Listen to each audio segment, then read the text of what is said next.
Komið sæl, þið ykkur innilega velkomin á Háskólaþing og set þingið hér með og þetta er 19. Háskólaþing Háskóla Íslands, ég held að það er 20. En þetta er fyrsta Háskólaþingið sem er streymt, þessu streymt á netinu og við erum ekki með vinnuhópa eins og vorum með síðast en ég vona að þetta sé mikil framför að streyma þessu á netinu og ég vona að margir sé að hlusta. En ég býð sérstaklega velkomna hér fulltrúa samstarfsstofnana og formann stúdentaráðs og vil nefna að fundargerð síðasta háskólaþings var send út með fundarboði. Það þing var haldið 19. maí og smávægilegar athugasemdir bárust frá stúdentum og hefur verið orðið við þeim og þær eru ekki mjög alvarlegar og fundargerðin skoðast samþykkt svo breytt og ef fólk vil fá að sjá sérstaklega hverju var breytt þá er Magnús Diðrik Baldursson tilbúinn að fara yfir það. En mér langar að biðja Magnús Diðrik að vera fundarritara og við göngum þá bara til dagskrár. Og ég vil nefna samt áður að með fundarboði voru send út dagskrá og tímaáætlun þingsins, fundargerð síðasta þings eins og ég nefndi, listi við fulltrúa á háskólaþingi og skjal fyrir dagskrálið 2 stjórnun og skipulag fræðasviða og deilda og síðan í sætum ykkar eru eftirtalin fundargögn, það er dagskrá og tímaáætlun og uppfærður listi við fulltrúa háskólaþings. Þetta hefur aðeins breyst en við höfum hér orðið við beiðni frá fólki að breyta eins uppröðun í salnum. Núna erum við þríhyrningsskipulag og ég vona að það hendi fólki. Það var talað hálsríg hér áður með við síðastu uppstilling og ég vona að fólki líði vel hér í dag. En hér er dagskrá þingsins sett upp og dagskráliður 1 gengur út á það að ég fer aðeins yfir mál sem eru efst á baugi Háskóla Íslands og hér er stiklað mjög á stóru, margt í gangi. Síðan er dagskráliður 2, það er stjórnun og skipulag fræðasviða og deilda eins og ég nefndi og það er Ómar H. Kristmundsson prófessor sem mun gera grein fyrir því máli og þetta er þriðji hluti úttektar á stjórnskipulagi Háskóla Íslands, hluti af, getum við sagt, þriðja hlutanum. Fyrst var það rektorskrifstofa, síðan sameiginleg stjórnsýsla og núna er það heildarskipulag háskólans og við vorum einmitt með þetta í vinnuhópum hér á síðasta þingi og erum að halda áfram og Ómar mun gera grein fyrir málinu. Og síðan voru 3 sérstaklega beiðnir viðbrögð við þessu skjali og það er Guðmundur Hálfdanarson, forseti hugvísindasviðs, Anna Dóra Sæþórsdóttir, deildarforseti líf- og umhverfisvísindadeildar og Guðbjörg Vilhjálmsdóttir, deildarforseti félags- og mannvísindadeildar. Og það er gert ráð fyrir 5 mínútum í hvern lið í viðbrögðum og 20 mínútum í framsögu og síðan höfum við umræður. Síðan er kaffihlé 14:20 til 14:35 og síðan er dagskrárliður 3, innleiðing stefnu Háskóla Íslands HÍ21, stefnu fyrir 2016 til 2021 og það er endurskoðun sjóðakerfis Háskóla Íslands og innviðaáætlun og Guðbjörg Linda Rafnsdóttir, aðstoðarrektor vísinda og Halldór Jónsson, sviðsstjóri vísinda og nýsköpunarsviðs munu gera grein fyrir þessum liðum. Undir dagskrárlið 3 og síðan er umræður og síðan kemur dagskrárliður 4, þá mun Ingunn Ólafsdóttir, innri endurskoðandi, gera grein fyrir innri endurskoðun við Háskóla Íslands. Ingunn var ráðin til starfa fyrir rúmum 2 árum og hefur verið með margar úttektir í gangi og 4 sem hafa verið birtar og þetta er mjög mikilvægt gæðastarf sem hún vinnur og á mínum mati nauðsynlegt að háskólasamfélagi viti af því og hún mun fara yfir það sem hún hefur verið að sinna á 15 mínútum og síðan höfum við umræður og gert er ráð fyrir að dagskráinni ljúki hér 15:45 og síðan verður boðið upp á léttar veitingar hér í anddyrinu. og þá fer ég í fyrsta dagskrárlið og það hvað efst á baugi Háskóla Íslands og mig langar svona að fjalla aðeins nýlega viðburði. Jafnréttisdagar voru í síðustu viku og vikunni þar undan gengu óskaplega vel.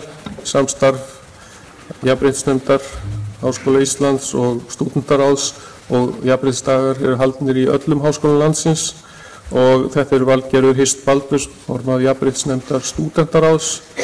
Að mínu mati tókust, þetta við setninguna þessi myndtekin, tókust jafnréttisdagar einstaklega vel og það sem ég langaði að nefna sérstaklega það sem snýr að starfi hérna Háskóla Íslands að það var birt á jafnréttisdögum ítarleg skýrsla stöðu og þróun jafnréttismála við háskólann og kynnt á fundi og þetta mjög mikilvæg skýrsla og hún gerð skýrslunnar hluti af jafnréttisáætlun háskólans fyrir 2013 til 17 og ný jafnréttisáætlun í undirbúningi. Nýr formaður jafnréttisnefndar, Hanna Ragnarsdóttir, hér prófessor á fundinum og við búumst við miklu af nýju jafnréttisáætluninni.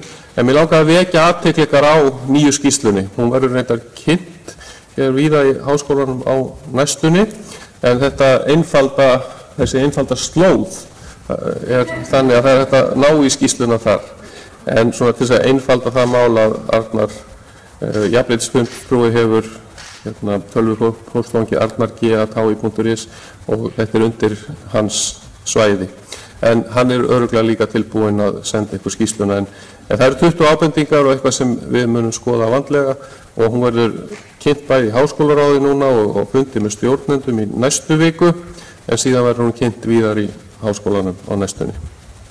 Síðan varðandi alþjóðlega stöðu Háskóla Íslands þá langaði mig að nefna að háskólinn hefur komið vel út á matslistum og þetta skiptir alltaf verulegu máli. Við vorum núna nýlega í fyrsta skipti meðal 500 efstu á svokallaðum Shanghai-lista sem hefur verið birtur síðan 2003 og erum þar í sæti 401-500 og það ekki síður ánægjulegt og mikilvægt að það eru 8 fræðasvið innan Háskóla Íslands eða rannsóknarsvið sem mælast mjög ofarlega á heimsvísu og þetta bara sýnir hversu mikil breidd í starfi Háskóla Íslands og árangurinn mjög víðtækur. Og við erum enn líka inn á Times Higher World University Rankings, höfum verið þar síðan 2011, það var nýlega birtur matslisti og þar erum við í sæti 201-250 eins og við höfum reyndar verið undanfarin ár og erum núna í 13. til 19. sæti á Norðurlöndum og þarna var aftur líka sérstaklega ánægjulegt að það hefur verið birt röðun einstakra fagsviða og þar mælast hugvísindi, félagsvísindi og verkfræði og tæknivísindi mjög ofarlega og þetta ánægjulegt en það svona röðun kemur núna með ákveðnum millibili. Það verið að birta þetta, það ekki búið að birta fyrir öll svið og það verður gaman að sjá áframhaldandi niðurstöður en þetta mjög glæsilegur árangur. Síðan langaði mig að vekja athygli þingsins á nýrri skýrslu frá Nordforsk sem kom út reyndar í júlí samanburð á norrænum háskólum og háskólasjúkrahúsum og rannsóknarstarfið þar. Þetta mjög áhugaverð skýrsla og þar eru teknir fyrir flestir stóru háskólarnir á Norðurlöndum og þar á meðal nokkrir háskólar hér á Íslandi og Landspítali háskólasjúkrahús og ég hvet ykkur ef þið hafið tíma til þess að skoða þessa skýrslu, hún á netinu og hægt að finna hana undir nordforsk.org og það svona eins og þessi mynd sem sýnd þarna, þessi hringir, það verið að sýna hvernig dreifing rannsóknar áhersluna á innan mismunandi háskóla og þetta mjög fróðlegt og Háskóli Íslands kemur vel út úr þessu. Og nú vika opins aðgangs og þá langaði mig að vekja athygli á ORCID að það auðkenni sem notað til þess að merkja fræðafólk og hver og einn hefur sitt auðkenni og þetta þannig að þetta einfaldar fyrir hvern og einn að ef fólk ber sama nafn, það einfaldara að finna það. Margir sjóðir og mörg tímarit að fara fram á að fólk hafi ORCID og við erum núna Háskóli Íslands aðili að ORCID og það erum 4 milljónir notenda hjá ORCID. Þetta opið aðgengi og þetta getur líka verið notað til þess að búa til ferilskrár, en þetta sem sagt mun auka sýnileika fólks ef það með ORCID auðkenni. Svo ég vildi sérstaklega vekja athygli á þessu. Og nú eru kosningar að fara í hönd og það hefur ýmislegt verið hér í gangi í háskólanum og við fórum í átaki Háskólar í hættu í fyrra og stúdentar hafa verið með átak sem mjög glæsilegt og ég hrósa stúdentum fyrir það. Það sem við höfum hérna í stjórnsýslu háskólan sem höfum ákveðið að gera að hitta stjórnmálamenn, fara yfir málin með þeim, bjóða þeim upplýsingar og vera alltaf til taks ef óskað og þessi fundir hafa alltaf verið mjög góðir og þeir líka eru mikilvægir í því að tryggja sambandi á milli háskólans og stjórnmálamanna. Svo voru opnir fundir, bæði á meðal stúdenta og félag prófessora og vísindafélag með fund og síðan var menntavísindasvið og félag kennslusambandið, kennslumálasambandið var með fund, kennarasambandið fyrirgefið og það hefur sem sagt gengið bara mjög vel og við sjáum til hvernig þetta gengur en ég er bara að leggja áherslu á þessi fundir hafa verið góðir og síðan skrifaði ég frambjóðendum bréf líka til að leggja áherslu á mikilvægi háskólastarfsins og mikilvægi Háskóla Íslands að þetta skiptir miklu máli fyrir íslenskt samfélag að hafa hér öflugan háskóla og öflugt háskólakerfi og hvatti frambjóðendur til þess að hafa það í huga. Síðan hafa verið fleiri fundir á undanförnu. Sigurður Hannesson, framkvæmdastjóri Samtaka iðnaðarins, hefur látið til sín taka og fjallað mikið rannsóknir og nýsköpun og vísindi og við buðum honum til fundar og það eru margir samstarfsfletir þar varðandi framhaldið. Síðan hef ég farið á milli Rotary klúbba og flutt erindi Háskóla Íslands og þar mér ávallt vel tekið og ég held að það sé bara mikilvægur hluti af starfinu að ræða við fólk mikilvægi starfsemi Háskóla Íslands. Í gær áttum við fund með 3 ráðuneytisstjórum og þetta var ráðuneytisstjórar forsætisráðuneytisins, innanríkisráðuneytisins og velferðarráðuneytisins, afskaplega góður fundur, svo að það alveg ljóst að fólk skilur mikilvægi háskólastarfsins og alls þar sem það rætt og við þurfum bara að halda áfram að tala það og ekki kannski bara með átaki fyrir kosningar, þetta sé bara alltaf í gangi og ég legg áherslu á það.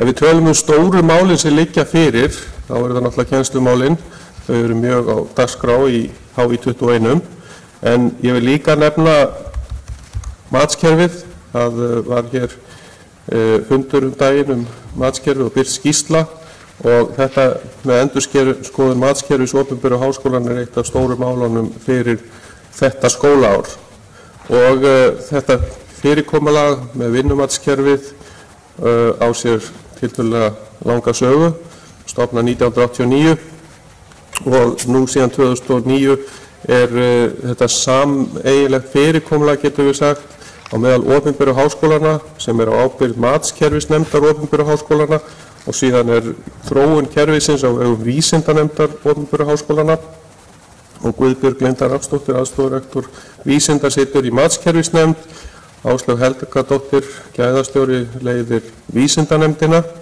en síðan er vísinda- og nýsköpunarsvið Háskóla Íslands sem hefur haldið utan kerfið. Og þegar maður talar matskerfið þá er mikilvægt að gera sér grein fyrir því að það er tvenns konar í það minnsta, þetta er mjög eiginlega margþættir, það eru 2 megin þættir. Í fyrsta lagi þá er þetta kjarasamningsbundið, svo að það er alveg ljóst að stéttarfélögin koma að því þegar það var að endurskoða matskerfið og síðan eru háskólarnir með ákveðna þætti sem þeir nýta matskerfið í og það er þá framgangur, rannsóknarleyfi, starfsskyldur, framlag til sviða í deililíkan og deilda og rannsóknarsjóðir og þar fram til götunum. En þetta er núna í endurskoðun og það var unnin sjálfsmatsskýrsla sem var eiginlega unnin, getum við sagt, hjá vísindanefnd opinberu háskólana sem var reyndar stækkuð, þá voru 10 aðilar sem unnu að henni. Síðan var núna ytri úttekt með 4 erlendum sérfræðingum sem skiluðu fyrir nokkrum vikum og hún var kynnt á þessum fundi sem ég nefndi og markmið þessara úttektar var að meta hversu vel matskerfi hafi þjónað upphaflegum tilgangi. Það er að hvetja til hágæða vísindabirtinga og síðan var spurningin að íhuga hvort að breyta mætti kerfinu svo að það nái betur utan þrískipt hlutverk háskóla, kennslu, rannsóknir og þjónustu í samfélagi.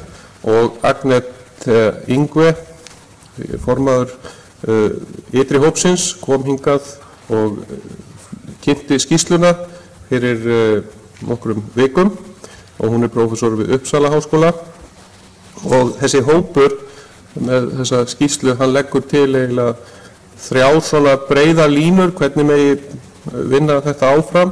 Það er í fyrsta lagi að halda við núverandi kerfi en bæta við nýjum þáttum, þá varandi kennslu og samfélagsþætti, taka í notkun annars konar og einfalda kerfið og í þriðja lagi aftengja ritlaun frá matskerfinu. Svo þetta er í vinnslu, þetta er eitt bara stórt mál sem verður núna til umfjöllunar á þessu skólaári og það er gríðarlega mikilvægt að allir hagsmunaaðilar komi að þessu og þá er ég að tala bæði stéttarfélög og starfsfólk. Og við þurfum semst að vinna málið áfram hjá háskólunum, Háskóla Íslands sérstaklega, við erum alltaf langstærst og matskerfisnefndinni og hugmyndin er að tillögur að breyttu fyrirkomulagi liggi fyrir í lok þessa skólaárs og síðan þarf að skoða það hvenær þær koma til framkvæmda. En þetta er eitt lykilmálið sem við vinnum að á þessu skólaári og þetta er líka í stefnu Háskóla Íslands í 21. Og ég vil geta þess líka til viðbótar varðandi kennsluþáttinn að Denise Chalmers sem er prófessor við Háskólan Western Australia University í Ástralíu kom hingað fyrir nokkrum vikum í tengslum við kennsluþróunar ráðstefnu og hélt nokkur ávörp og talaði við marga. Hún kynnti leiðir til þess að meta kennslu með öðrum hætti og reyndar líka rannsóknir og framlag til samfélagsins. Svo það er eitthvað sem við munum hafa í huga og kennslumálanefnd og fleiri nefndir munu vinna í þessu í framhaldinu.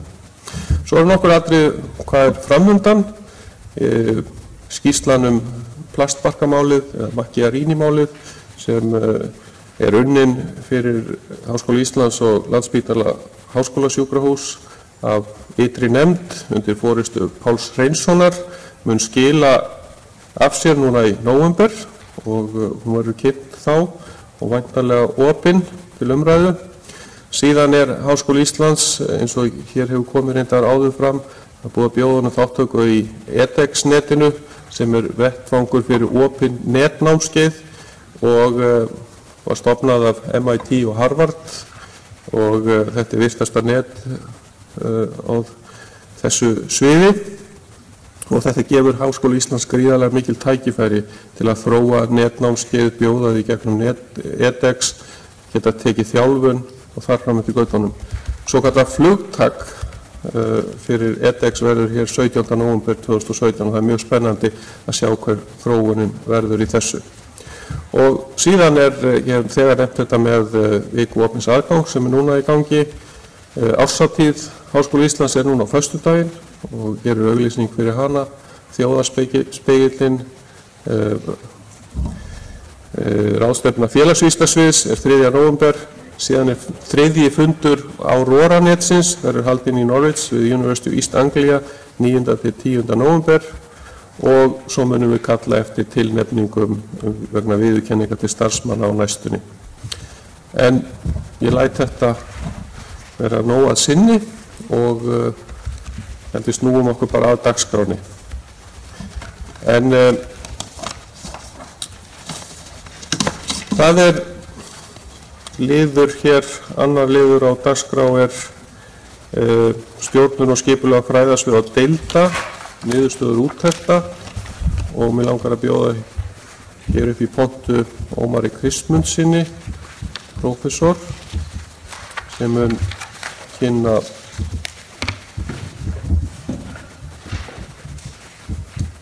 kynna niðurstöður úttektar. Gerðu svo vel, Ómar.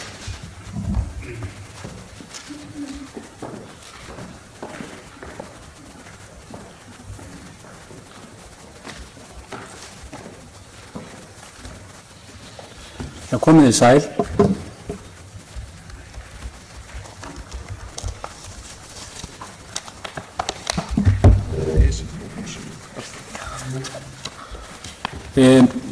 Jón Atli var búinn að minnast á það aðdraganda þessarar úttektar. Þetta er hluti af stærri úttekt á stjórnskipulagi skólans og það er búið að dreifa hérna samantekt með niðurstöðum og sú samantekt er hluti af kafla sem að mun fjalla fræðasvið og deildir og síðan er sá kafli aftur hluti af heildarriti stjórnskipulag háskólans sem verður gefið út á næstunni. Ég vil taka það fram að þessi samantekt eru drög. Ég tel að það sé mikilvægt að það sé fjallað þessi viðfangsefni á þessum vettvangi og bæði fá sjónarmið þeirra sem hér sitja og svona mat þeirra á stöðu þessara viðfangsefna. Og þetta var gert síðastliðið vor og með sama hætti er mikilvægt að við ræðum þessar niðurstöður sem við getum kallað bráðabirgðaniðurstöður nú þegar að verkið er enn í vinnslu eða skulum segja á lokastigi, þannig að hægt sé að taka mið af sjónarmiðum háskólasamfélagsins. Raunar má segja að það hefur verið lagt áhersla á það í þessari úttekt, má segja eiginlega höfuðáhersla að fá sjónarmið sem flestra og það hefur verið gert með ýmsum hætti í þessu tilviki sem sagt í þessari úttekt á fræðasviðum og deildum að þá var gerð könnun meðal deildaforseta, formanna námsbrauta og annarra stjórnenda innan deilda. Þetta var gert vorið 2000 núna í vor. Fór fram nokkur ítarleg kortlækning sem að ég held að hafi ekki farið fram áður. Nú síðan var byggt á niðurstöðum spurningalista sem að lagður var fyrir forseta fræðasviða og rekstrarstjóra skipulag og starfsemi fræðasviðanna. Og í þriðja lagi byggt á viðhorfakönnun meðal akademískra starfsmanna skipulag fræðasviða og deilda og svo var spurt þjónustu skrifstofu fræðasviða og sameiginlega stjórnsýslu. Nú að lokum var notast við niðurstöður eða samantektir þeirra vinnuhópa sem að voru skipaðir hérna og unnu hérna á háskólaþingi síðastliðið vor. Og þar voru megin viðfangsefni skipulag fræðasviða og deilda. Ég ætla að fara hratt yfir þessar niðurstöður, vonandi fáið tækifæri til að ræða svona einstök viðfangsefni með ítarlegra hætti hérna á eftir. Það eru margar ábendingar í þessari samantekt, þær eru á 3. tug og ég ætla að skipta þessari umfjöllun í 6 hluta samræmi við uppbyggingu þessara samantektar. Ég ætla að ræða fyrirkomulag deild- og námsbrauta, starf stjórnenda þessara eininga og svo starf forseta og stjórn og stjórnsýslu fræðasviða. Þetta eru stór viðfangsefni þannig að ég þarf að stikla á stórum. Ég held að sé mikilvægt áður en við höldum lengra að þrátt fyrir þennan fjölda ábendinga sem kemur fram í samantektinni að þá þjónar núverandi stjórnskipulag skólanum í heildina vel og ekki er ástæða til róttækra breytinga heldur áframhaldandi þróunar. Þetta er raunar ein niðurstaða þessarar heildarúttektar að þetta stjórnskipulag þjóni í skólanum þjóni honum vel, þó svo að það megi auðvitað alltaf bæta ýmislegt og að því beinist þessi úttekt. Nú, þá það fyrirkomulag deilda og námsbrauta. Helmingur akademískra starfsmanna var ánægður með núverandi deildaskiptingu og skipulag innan deildar. Þetta sem 2 spurningar, annars spurt hvort að akademíski starfsmenn séu ánægðir með núverandi deildaskiptingu innan fræðasviða og svo hins vegar skipulag innan deildar sem að þeir tilheyra og niðurstöðurnar voru sambærilegar. Það 4/4 sem að frekar eða mjög óánægður, en aðalatriði kannski það að það talsvert dreifing milli fræðasviða frá svona 3/3 og upp í 2/3 sem ánægðir. Og það sama á við deildir, þar talsverð dreifing. Nú stjórnun deildar umfangsmikil og skipulag flókið og þarna kemur í samantektinni kemur fram tölfræði sem að lýsir þessu og það svo sem ekki að koma ykkur á óvart. Raunar þegar ég tók saman þessa tölfræði sem birtast í þessari úttekt, þá kom það mér á óvart hvað umfangið raunverulega mikið og þið sjáið kannski svona örstutta samantekt fyrir þeir sem eru með samantektina í fótnótu, það sem svona upptalning á þessum verkefnum. Það þess vegna held ég mjög mikilvægt að þegar við tölum deildir að þá áttum okkur á því hvað einingarnar undir deildum eru margar og hvað fer fram fjölþætt starf bæði hjá einstökum stjórnendum og síðan náttúrulega háskólasamfélaginu heild, svona í anda jafningjastjórnunar. Það veikleiki í stjórnunarskipulagi deilda sem að kemur ekki síst fram í fjölda og umfangi námsbrauta. Og þær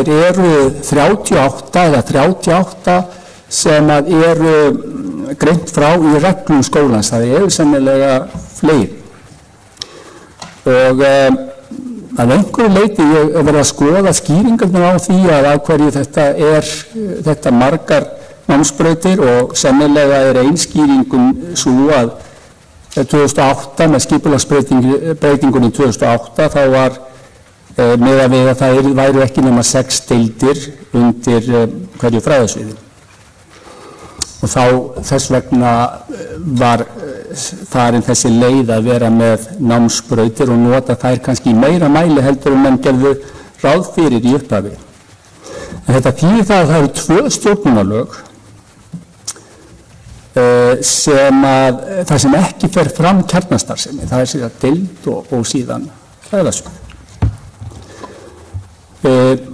Regluverk sem að snúa af námsbrautum ekki ítarlegt og það virðist almennt ekki vera haldið utan á námsbrauti sem rekstrar einingu í hinu miðlæga fjárhagskerfi og til dæmis í kynningum að þá kynningarefni námsleiðir að þá ekki miklar upplýsingar námsbrautir.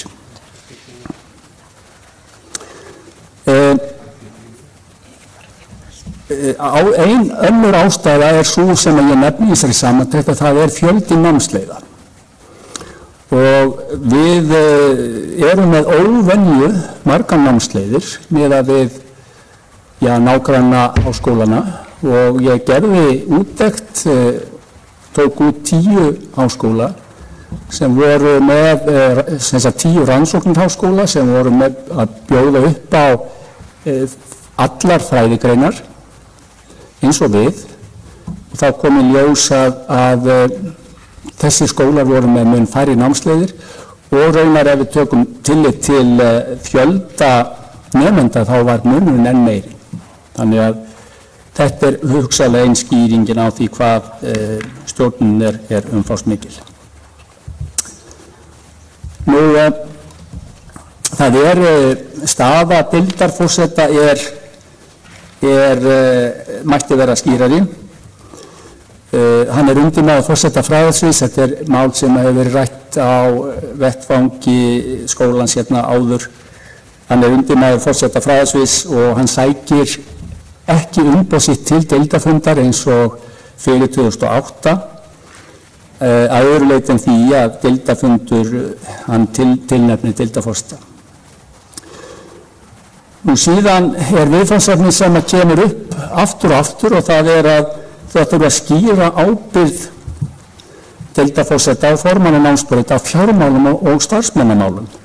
Og það sem athyglisvert og kom fram í þessari úttekt sem við gerðum núna síðastliðið vor, að það að starfsmannamál og fjármál eru mjög íþyngjandi fyrir þennan hóp. Þrátt fyrir það að það sé ekki beinlínis gert ráð fyrir því að þetta sé veigamikið verkefni hvorki deildarforseta né formanna námsbrauta. Nú það ekki verið gengið frá erindisbréfum fyrir alla deildarforseta og eingöngu hluta formanna námsbrauta.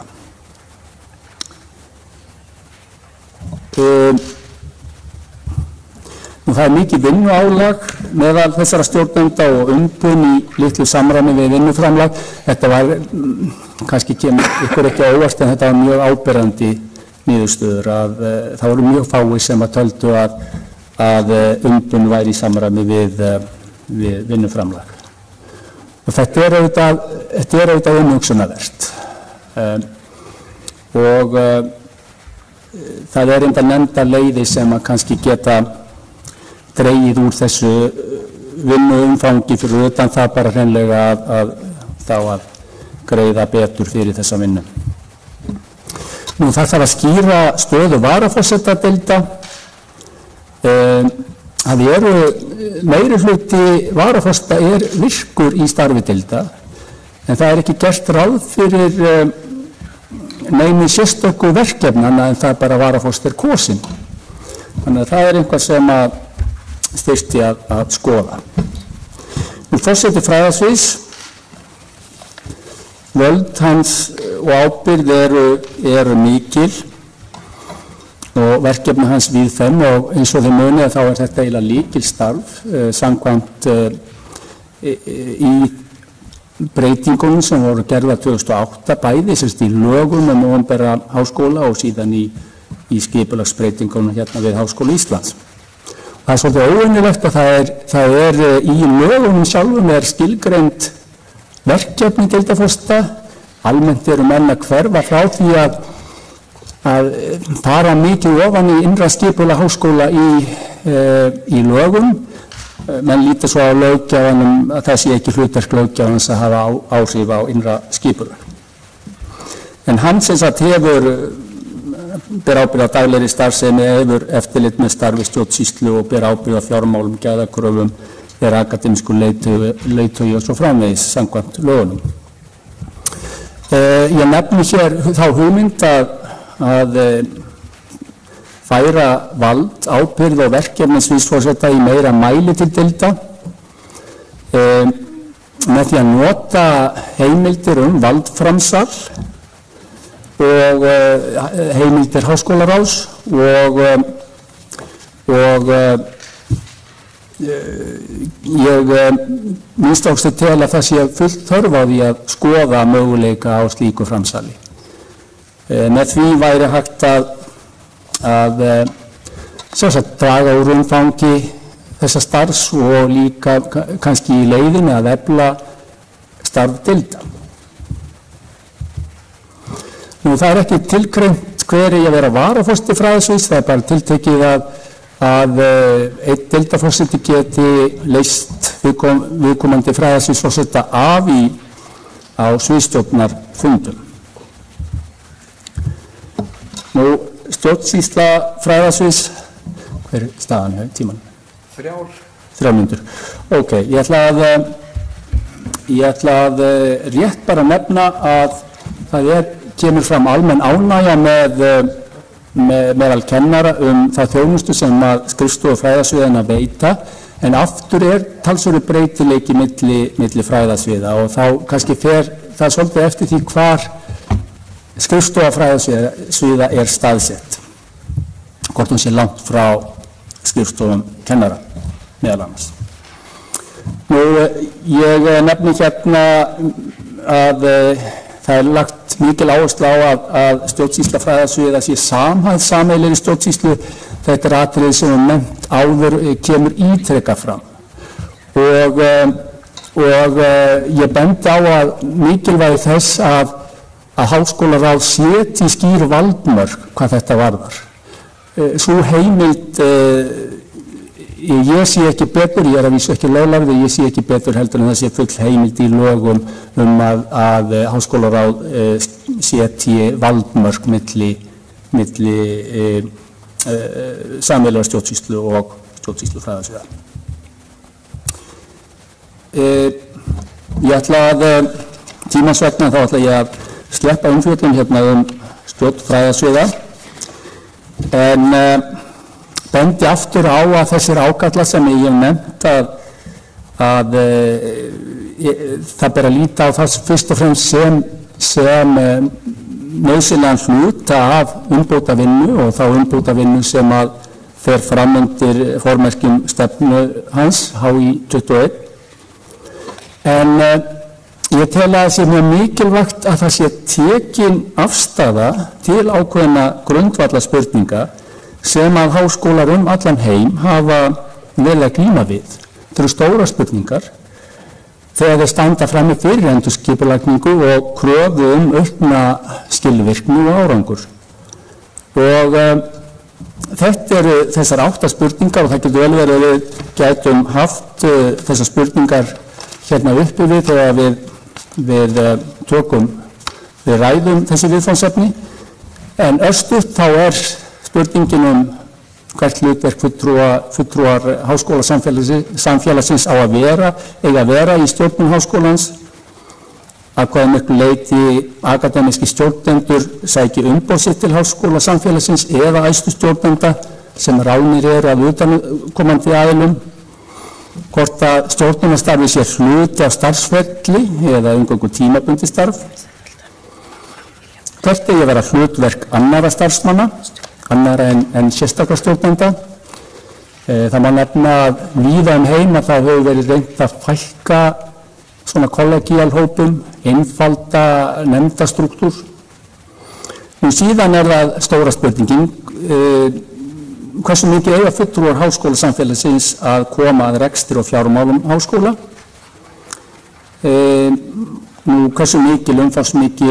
Hversu umfangsmikil og sérhæfð stjórnsýsla háskóla á að vera og hvaða leiðir eru bestar til að ná fram skilvirkni í starfsemi háskólans. Og þá vil ég eiginlega benda á það að þegar Ríkisendurskoðun kom með athugasemdir á sínum tíma stjórnskipulag skólans að þá var bent á að veikleikin væri jafningjastjórnunin, en mér sýnist nú að það snúist nú að kannski í meira mæli í meira mæli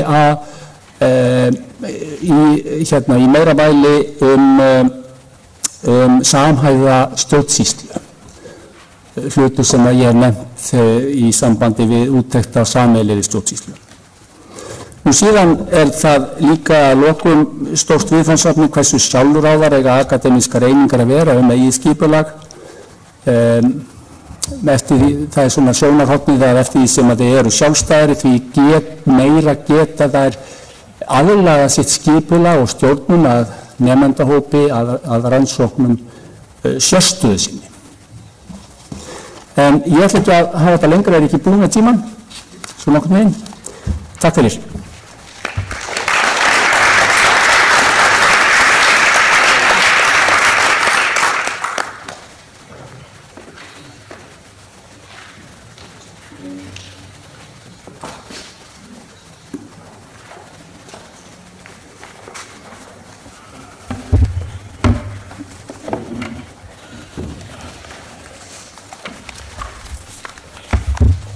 Þakka þér fyrir, Ómar, og þá eru 3 með viðbrögð. Fyrst Guðmundur Hálfdanarson, forseti hugvísindasviðs. Gerðu svo vel. þú mátt bara ráða því, við erum með míkrafón hér.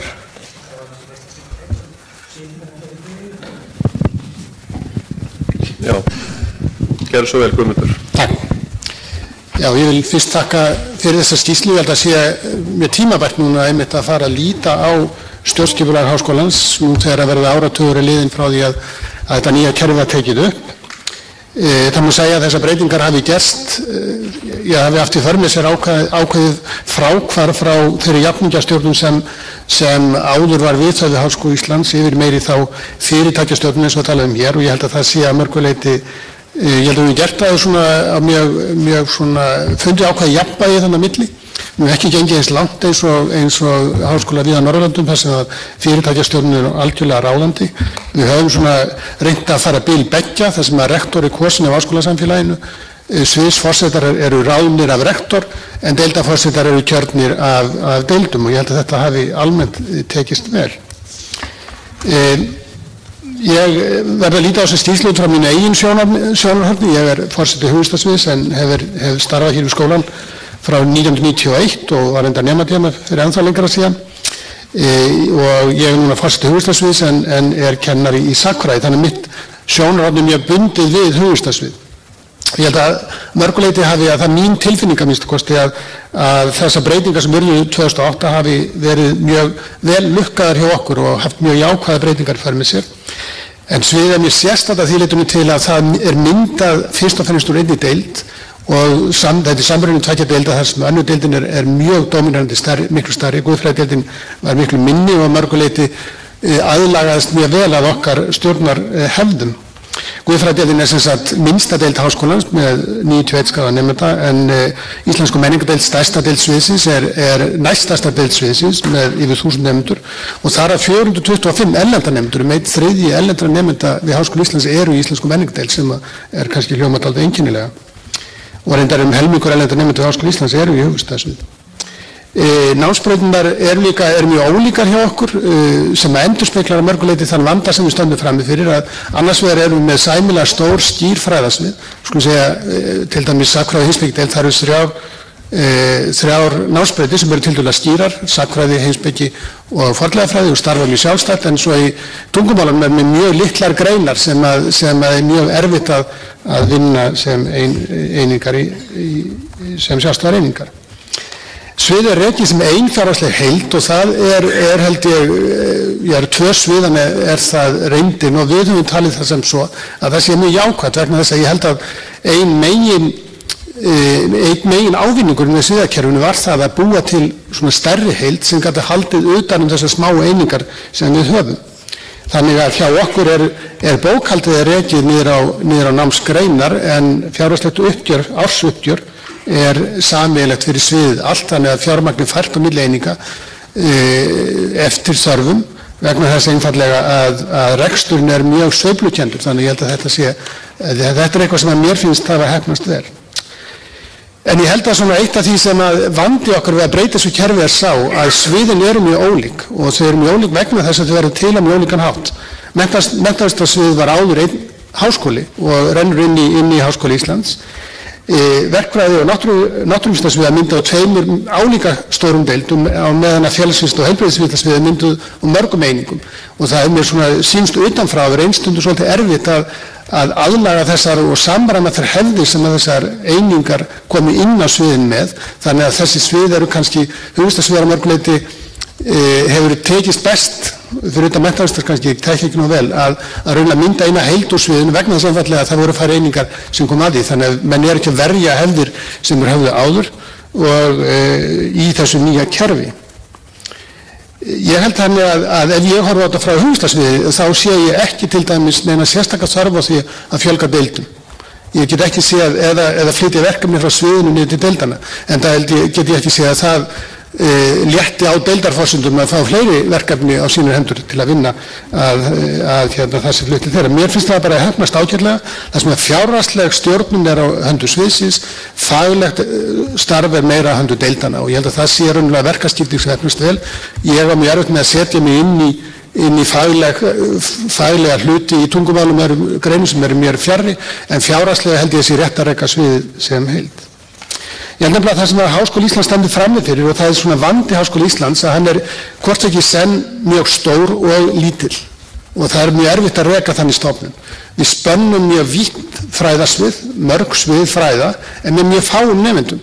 Þannig að greinar sem annars staðar eru mjög stórar eru mjög litlar hjá okkur. Og þetta gerir það verkum að það sem að greinar sem eru mjög sjálfstæðar annars staðar eru mjög erfitt með sjálfstæðar hjá okkur. Og þess vegna er þetta kerfi sem við búum við, þar sem að deildir eru setja saman stundum námsgreinar sem annars staðar eru sjálfstæðar. En við erum að brjóta þetta mjög mikið upp, að þá erum við með mjög margar litlar og smá reiningar. Og það getur vel verið að það eru ákveðnar deildir við háskólanum sjálf sem mætti brjóta upp, en ég held að þetta ætti ekki að vera svona einhvern megin hugmyndafræði, og ég til dæmis hjá okkur þá sé ég ekki neina möguleika á að, og ekkert vinnast með því að fjölga deildunum.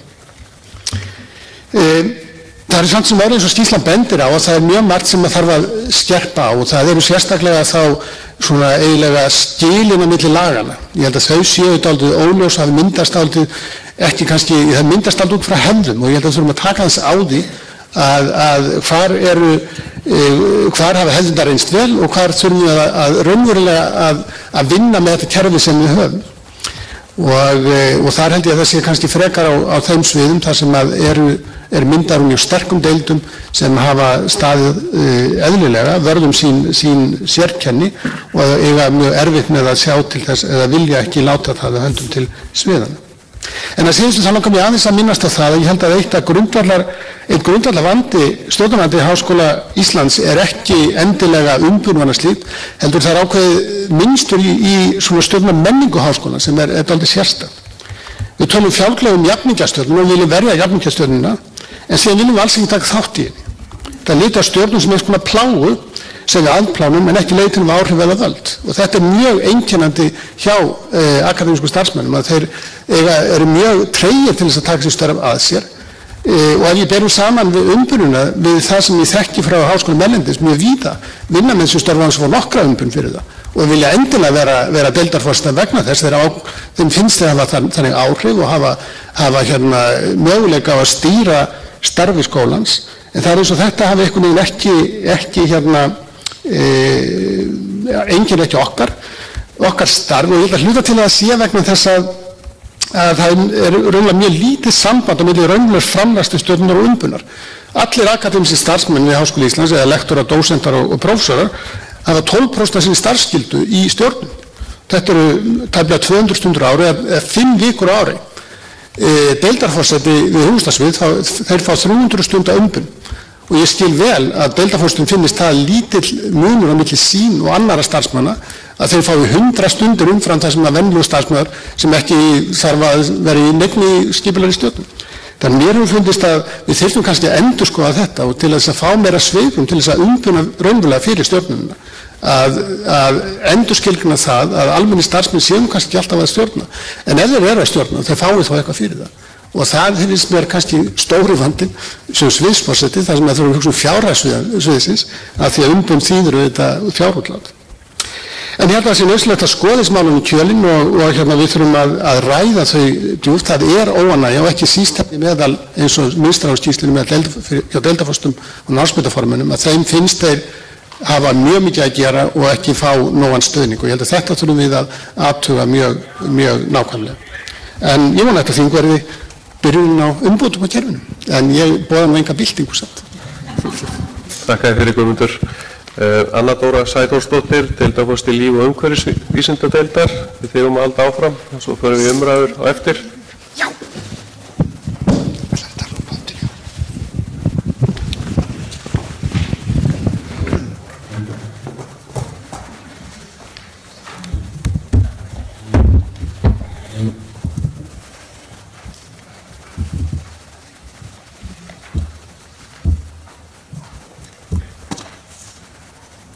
Komið sæl, ég ætla að fá að standa hérna upp á sviði að því að mér svo gaman að vera í sviðsljósinni.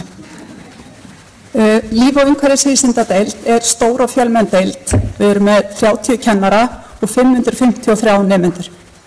Deildin var til við skipulagsbreytingarnar árið 2008 og í henni eru 3 námsbrautir, land- og ferðamálafræði, líffræði og sameinda- og lífefnafræði, en sú námsbraut er samvinnuverkefni með raunvísindadeild. Í deildinni er boðið upp á 6 námsleiðir ferðamálafræði, landfræði, líffræði, lífupplýsingafræði, sameindalíffræði og lífefnafræði. Það eru því að mörgu leyti mjög ólíkar kennslugreinar saman í einni deild. Tvær námsgreinanna hafa ákveðin snertiflöt. Það eru sá hluti líffræðina sem að snýra vistfræði og sá hluti landfræðina sem að fjallar jarðveg og gróður. Svo má með mjög góðum vilja segja að ferðaþjónusta sem að byggir allt sitt á náttúrunni tengist það sjálfur sig líffræðina því að líffræðin gengur út á náttúrufræði en þarna maður að teygja sig svolítið langt. Þannig að það má segja að þessar greinar eiga mjög fátt sameiginlegt með tilliti til inntaks, eðlis, aðferða og eiga sér líka ólíka sögu og allt aðra mjög mismunandi stöðu innan skólans. Líffræðin, hún skýrt afmörkuð fræðigrein og hún beinist að afmörkuðum rannsóknum viðfangsefnum, hún byggir á kenningum og ákveðinni aðferðafræði. Í líffræðinni starfa 20 kennarar. Þetta eru mjög öflugir vísindamenn, þeir útskrifa marga doktorsnemendur, þeir eru með stóra styrki úr samkeppnissjóðum og þau skrifa mjög margar öflugar vísindagreinar. Þeir eru smá saman að komast á aldur, búin að vera við skóla mjög lengi og núna á næstu 3 árum þá verða 7 manns hættir störfum og þess vegna er mjög brýnt að byggja upp nýjan mannskap. Land- og ferðamálafræði hins vegar eru þverfaglegar greinar og eiga snertifleti við langflestar aðrar greinar skólans. Ferðamálafræðin er auk þess með nýrri greinum skólans, þar má segja við séum eiginlega ennþá unglingar, hún er búin að vera 18 ár. Það eru 10 fastir kennarar í námsbrauti land- og ferðamálafræði en auk þess þá sinna aðjúnktar og stundakennarar mjög stórum hluta kennslunar.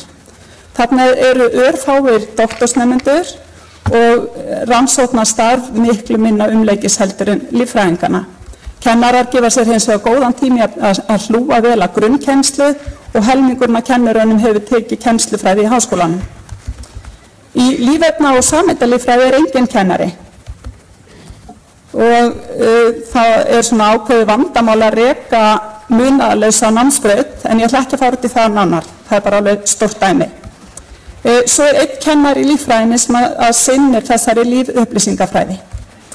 Nú fjöldi nemandi greinunum er mjög mismunandi, ég ætla ekki að fara með þessa tölu en þeir sjáu tölurnar hér. Nú kostirnir við þessa sérstöku sambúð eru þær að við erum að læra mjög margt hvort að öðru. Land- og ferðamálafræðin smitar líffræðingana þegar kemur að metnaði í grunnkennslu á meðan að líffræðingan eru flottar fyrirmyndir þegar kemur að rannsókna og uppbyggingu doktorsnáms. Okkur hefur tekist að gera sameiginlega stefnu fyrir deildina en hún er samt svona frekar yfirborðskennd vegna þessu ólík við erum. Starfsmálamál segir sem deildarforseti. Mér finnst stundum auðveldara að eiga við starfsmálamál sem að snúa líffræðingum komandi úr land- og ferðamálafræði vegna þess að það er aðeins fjarlægð meðan að hittur svona miklu vinimans að þá getur það verið stundum erfitt. En kannski er fyrst og fremst kosturinn við þessa deild er að þarna er samsafnað sérstaklega fínu fólki sem er gott og gaman að hafa kringu sig.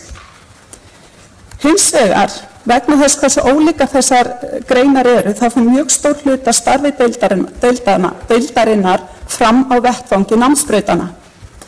Það er að mörgu leyti bagalegt vegna þess að skipulag skólans gengur út á það að deildir séu þessar faglegu grunneiningar. Vandamáli birtast til dæmis í það að það er ekki haldið utan námsbrautir sem fjárhagslega rekstrareiningu og þess vegna er ekki hægt að nota rekstrarafkomu viðkomandi námsbrautar sem stjórntæki. Deildin mín hefur alltaf verið rekin með halla. Maður veit hins vegar ekki hvor námsbrautina það er sem að skapa þennan halla eða hvort það gerir það báðar. Auðvelt er að varpa ábyrgðin yfir á hinn aðilann og segja húsnæðiskostnaður sem fylgir líffræðinni er svo mikill þannig að hallin er þeim að kenna eða land- og ferðamálafræðingar er ekki með stóra styrki og útskrifingar doktorsnemendur þannig að hallin er bara út af þeim en sem sagt við vitum þetta ekki. Við höfum óskað eftir uppgjöri greinana en það hefur verið slegið að putta nokkað með það og raun bannað að reikna þetta dæmi til enda þannig að semst við stöndum ennþá í óvissunni. Fyrir háskólan kemur þetta náttúrulega út á eitt en fyrir uppbygging og þróun greinana þá er mögulega verið að halda aftur af vexti annar greinarinnar á kostnað hinnar. Við fáum til dæmis ekki leyfi til þess að auglýsa kennarastöður af því að deildin alltaf í mínus og ef eða þegar leyfi fæst hvor greinin á að fá næstu stöðu. Það líka bagalegt að námsbrautirnar eru almennt ekki sýnilegar tölfræði skólans, þannig að þegar það eru gerðar kannanir gæði náms eða þess áttar sem að til dæmis Félagsvísindastofnun hefur gert fyrir allar deildi skólans, þá eru niðurstöðunar alltaf birtar á deildarvísu. Og með svona ólíka einingu þá segjast slíka niðurstöður sáralítið. Það líka ákveðin áskorun fólkinu því að vera deildarforseti í svona deild. Af því að sem deildarforseti þá með að vera faglegur forystumaður einingarinnar og að vera faglegur forystumaður með takmarkaða þekkingu í lífefnafræði eða erfðafræði. Ég lærði örlítið í þessi menntaskóla en það eru 30 ár síðan. Þannig að fyrir vikið þá hljóta ótal tækifæri að fljúga fram hjá mér sem að ég næ ekki að grípa einfaldlega vegna þess að ég þekki ekki tækifæri. Ég kann ekki að grípa þau af því ég þekki þetta ekki nógu vel. Undanfarin 2 ár þá hefur verið deildarforseti í minni grein, deildarforseti og þar er ég fulltrúi, ég er prófessor í ferðamálafræðum og í starfi mínu sem deildarforseti þá næ ég að grípa tækifæri sem að snúa að ferðamálunum. Og þessi tækifæri, maður hugsa tilbaka undanfarin 7 ár, eða 7 árin þar á undan, þá var deildarforseti líffræðingur. Hvað fóru mörg tækifæri þarna framhjá fyrir ferðamálafræðina sem voru ekki gripin af því að viðkomandi var ekki deildarforseti. Þannig að það er svona tækifæri sem að ég er hrædd að háskólinn og samfélagið er að missa af þegar að við erum ekki í þeim stöðum að geta gripið tækifæri. Að lokum þá vil ég nefna að skýrslan finnst mér ekki taka vel á þverfaglegum greinum. Greinar sem eru til dæmis þvert á deildir eins og lífefna og sameindalíffræðin er, greinar sem eru þvert á svið eins og ferðamálafræðin er. Það væsir svo sem ekkert okkur í verk- og náttúruvísindasviði. Það eru okkur sýndur mikill velvilji og skilningur þrátt fyrir það að vera allt öðruvísi heldur en hinir. Hins vegar held ég áfram að tækifærin geti flogið fram hjá okkur vegna þess að það vantar betri tengingu við önnur svið, aðrar deildir eins og menningu, tungumál, viðskipti og fleira. Þannig að þess vegna finnst mér þetta mjög freistandi hugmynd sem að dregin er fram í skýrslunni að fjölga deildum og breyta námsbrautum, allavega einhverjum námsbrautum og að minnstakosti jafn fjölmennum og ólíkt samsettri deild eins og líf- og umhverfisvísindadeild. Ég hef aldrei skilið þetta lögmál sem var ákveðið þarna 2008 sem að sagði að hámarki 6 deildir skildu vera innan fræðasviðs. En það er kannski að þessi takmarkaði skilningu minn stafa því að ég er ekki hreinræktuð raunvísindakona, heldur lenti þarna slysni. Takk fyrir.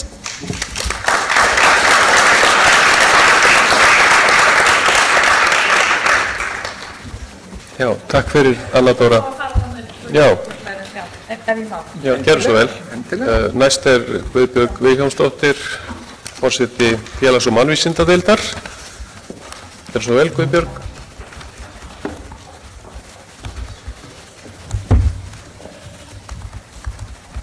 Já, ég hef unnið við Háskóla Íslands í aldarfjórðung frá árinu 1991 eins og Guðmundur og þekki því vel það umhverfi sem hér er verið að lýsa, var að segja í skýrslunni, sem óbreyttur kennari. Og eins og til dæmis hér fyrir breytingarnar 2008 þá voru deildarforsetarnir klárir yfirmenn. Þeir sátu gjarnan lengi í sínum stól og ég verð að segja að það hafi verið mikið heillaskref að hverfa frá þeirri stefnu eða kannski gerðist það bara af því að breytingarnar kölluðu á það. Og núna stöndum við svolítið í svipuðum sporum og það er að segja að við erum að setja spurningamerki við þessar breytingar sem urðu þarna 2008. Ég upplifi hlutverk deildarforseta sem það að vera einn úr hópnum sem tekur að sér að leiða tiltekin mál í miklu samráði við þá sem starfa í deildinni. Maður er ekki í deild eins og ég sem er svolítið svipuð í forminu eða eins og þú varst að lýsa hérna áður, að þá er maður ekki kannski beinlínis faglegur forystumaður en mér finnst það að sé áskorun eins og þú varst að benda á að deildarforseti í svona deild að hann á að sem sagt hafa vakandi auga fyrir því sem kann að koma inn á svið í námsbrautum þar sem hann þekkir ekki vel til. Nú, það að segja faglega. Nú, en fræðasviðsforsetinn, hann hefur tekið við þessu hlutverki gamla deildarforsetans og núna svona óskoraður leiðtogi, en það sem aftur óljósara eins og hér kemur fram í skýrslunni hlutverk deildarforseta og svo aftur formenn námsbrauta og svo framvegis. Nú, ég heppin að starfa í deild þar sem að góður árangur næst bæði í kennslu og í rannsóknum. Við skorum hátt á mælikvörðum eins og ánægju nemenda og afköstum í rannsóknum. Við erum því að tala hérna starfsemi sem að greinilega árangursrík. En félags- og mannréttindadeild hefur þessa sérstöðu, eins og svipuð því sem að þú varst að lýsa hérna undan, að það eru 6 námsbrautir sem alveg faglega aðgreindar. Það að segja að þetta eru félagsfræði, mannfræði, þjóðfræði, náms- og starfsráðgjöf, fötlunarfræði og upplýsingafræði. Þetta eru alveg ólíkir heimar. Og það vill svo til að það hafa staðið yfir núna í deildinni hjá okkur undanfarið umræður það að skipta deildinu í 2-3 deildir. Nú, hér ekki tóm til þess að fara ofan í okkar umræður, en eitt af því sem að kennarar kvarta yfir skortur á sýnileika greinana í þessu fyrirkomulagi, þar sem ekki þá eins sýnilegt hvað undir hattinum félags- og mannvísindadeild, eins og til dæmis undir stjórnmálafræðideild eða eitthvað slíkt. Og þannig að þetta ekki sýnilegt í kynningum á náminu hvað þarna fer fram undir þessum hatti. Og annað líka sem hefur verið talað eins og ég segi, ég ætla ekki að fara nánar út í þetta, en það þetta falli ekki að deildastrúktúr háskólans. Nú, við ákváðum nú í vor að þá ákváðum við að leiða þessa umræðu í þann farveg að gefa okkur 3 ár til þess að styrkja starfið og ákveða framhaldi. Þannig að umræðan í þessari skýrslu okkur mjög kærkomin. Og ég myndi gjarnan vilja að það væri svona, það spurt að því á blaðsíðu 3 sem sagt hvað deild á að vera stór, hvað á hún að hafa marga nemendur. Það var hérna í breytingunum 2008, þá var talað 300 nemendur. Það spurning, það eitthvað sem á að gilda áfram? Það hefur líka heyrst að það verða að vera minnst okkur 10 eða 20 kennarar. Nú veit ég ekki hvernig þetta í háskólanum yfir höfuð, en þetta voru svona hugmyndir sem voru í umræðinu þegar það var verið að skipta gömlu félagsvísindadeildinu upp. Eins og þið vitið að þá var það náttúrulega einn stóra breytingin í þessum breytingum að það urðu til úr gömlu félagsvísindadeildinni margar deildir. Og sem sumar fóru, 2 fóru á annað svið og svo framvegis.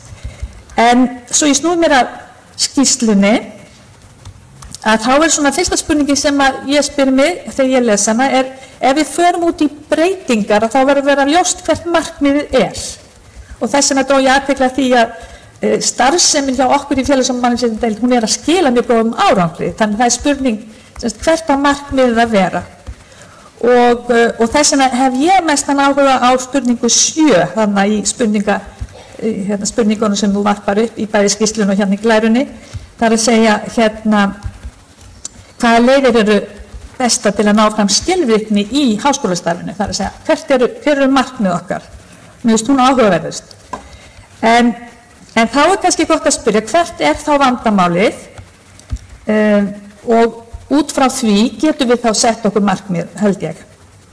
Og eitt markmið til dæmis sem við getum öll verið sammála að það verði tryggt í stjórnsýslu háskólans að það sé ekki verið að tvítaka aðgerðir.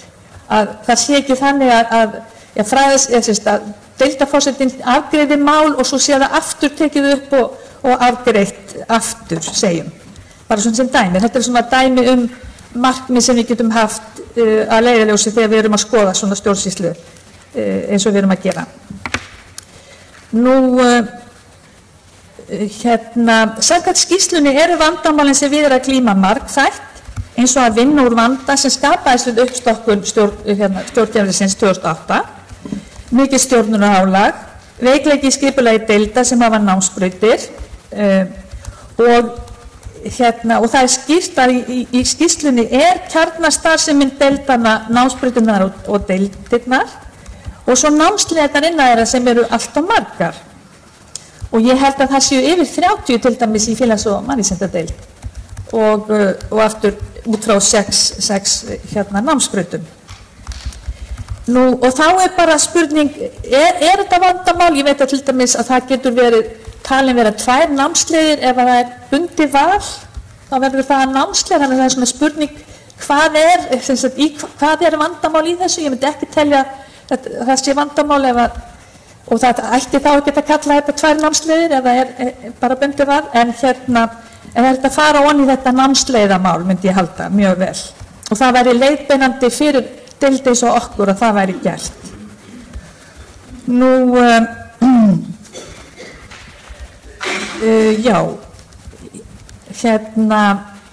Og það bent á, til dæmis í sambandi við námsbrautirnar, það bent á 2, það að segja að það verði að námsnefndum eða það verði að deildum. Og það náttúrulega ansi stór munur á og það svona spurning hvernig á að hafa umræðuna svona vitlega þetta.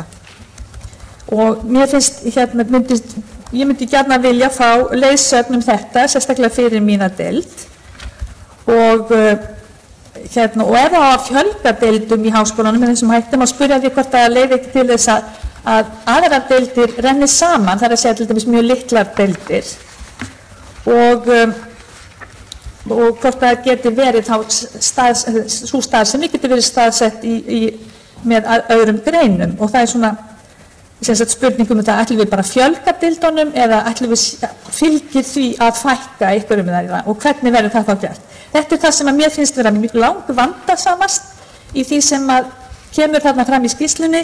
Mér finnast hugmyndir það sem kemur fram deildarforsetaformann námsbrauta, stjórnsýslu, stjórnsfræðasviða, vera þess eðlis að úrlausunar efnin eru mér finnst það ekkert sýnilega eitthvað mjög erfitt að leysa úr því.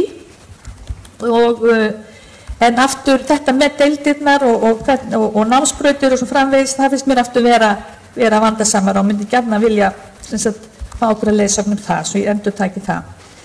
Að síðustu hefði verið kannski gaman að tala jafningastjórnun, en mér finnst að þessi leið sem hefur verið valin hér að hafa svona sambland, vera mjög heppileg. Mér finnst maður verður auðvitað sem stjórnandi að geta gengið að fólkinu sem hefur þekkingunum það sem að gerast í greinunum og í kennslunni og svo framvegis og það sé bara eðlilegt að það sé gert með þessum hætti eins og við erum með núna og þannig að þetta nú það sem að ég hafði, ég komin á tíma eða hvernig var, já, þannig að þá bara segi ég takk fyrir og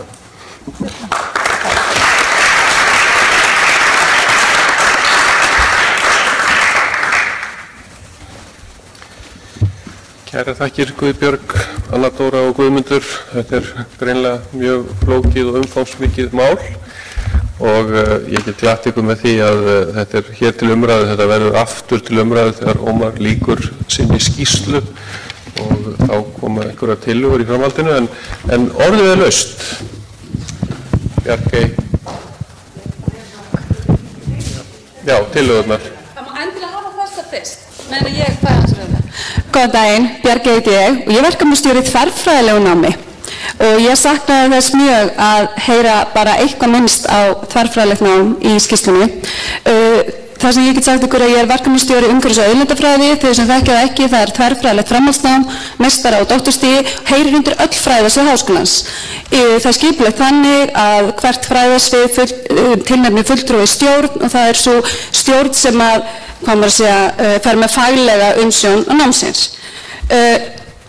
Þetta hins vegar ekki til í skipulagi háskólans. Virkum eins og deild í fjárhagslíkanu, erum sjálfstætt fjárhagsleginni, en við erum hýst inn á verkefnaátt, einmitt inn í líf- og umhverfisvísindadeild. Þannig að í svona námskeiðum og svona, þá komum við hliðin á landfræðinu og líffræðinni, en erum samt rekin svolítið sérstaklega. Stundum fáum við að virka svo deild eins og þegar við að gera sjálfsmaðsskýrslu, þá fáum við að vera með og gera sjálfsmaðsskýrslu. Svo búið að háskólaþing, þá hefum við ekki fulltrúa hér af því við erum ekki deild. Þannig að það er svona misjafnt og námskeiðin okkar, af því við erum ekki deild, þá erum við komum eins og þverfræðilegt nám inn í kennsluskrá, en námskeiðin þurfa að vera inn í deild, þannig að þá erum við ekki í líf- og umhverfisvísinda deild, en ekki sem þverfræðilegt nám, fullt og svona. Erum ekki til í skipulaginu, þetta er ekki til, þó svo að fyrrverandi og núverandi sviðsforsætar verkefna þar sem við höfum verið hýst sé okkur afskaplega velviljaðir og fáum af velvild að akademískur umsjónarkennari okkar er áheyrnarfulltrúi á sviðsstjórnarfundum verkefnaátt, en mjög mikið svona af okkar starfi fer eftir velvild stjórnenda. Það sem ég get sagt um umfangið er að þetta er meistara- og doktorsnám, við erum með kringum 100 meistaranema, 18 doktorsnema, þannig að þetta er svolítið mikið umfangið, ég sá bara tölunar til að bera sama við smæstu deildir háskólans, en þetta er eitthvað sem ég rafla oft og yfirlega. En það sem að mig myndi langa til að sjá í þessari skýrslu er hvernig eiga svona einingar að verða til, eiga að vera sýnilegar inn í skipulagi Háskóla Íslands, svo þetta sé ekki alltaf tekið fyrir utan sviga og hvernig þær eiga að vera sýnilegar og hafa rödd innan háskólasamfélagsins. Takk. Takk fyrir.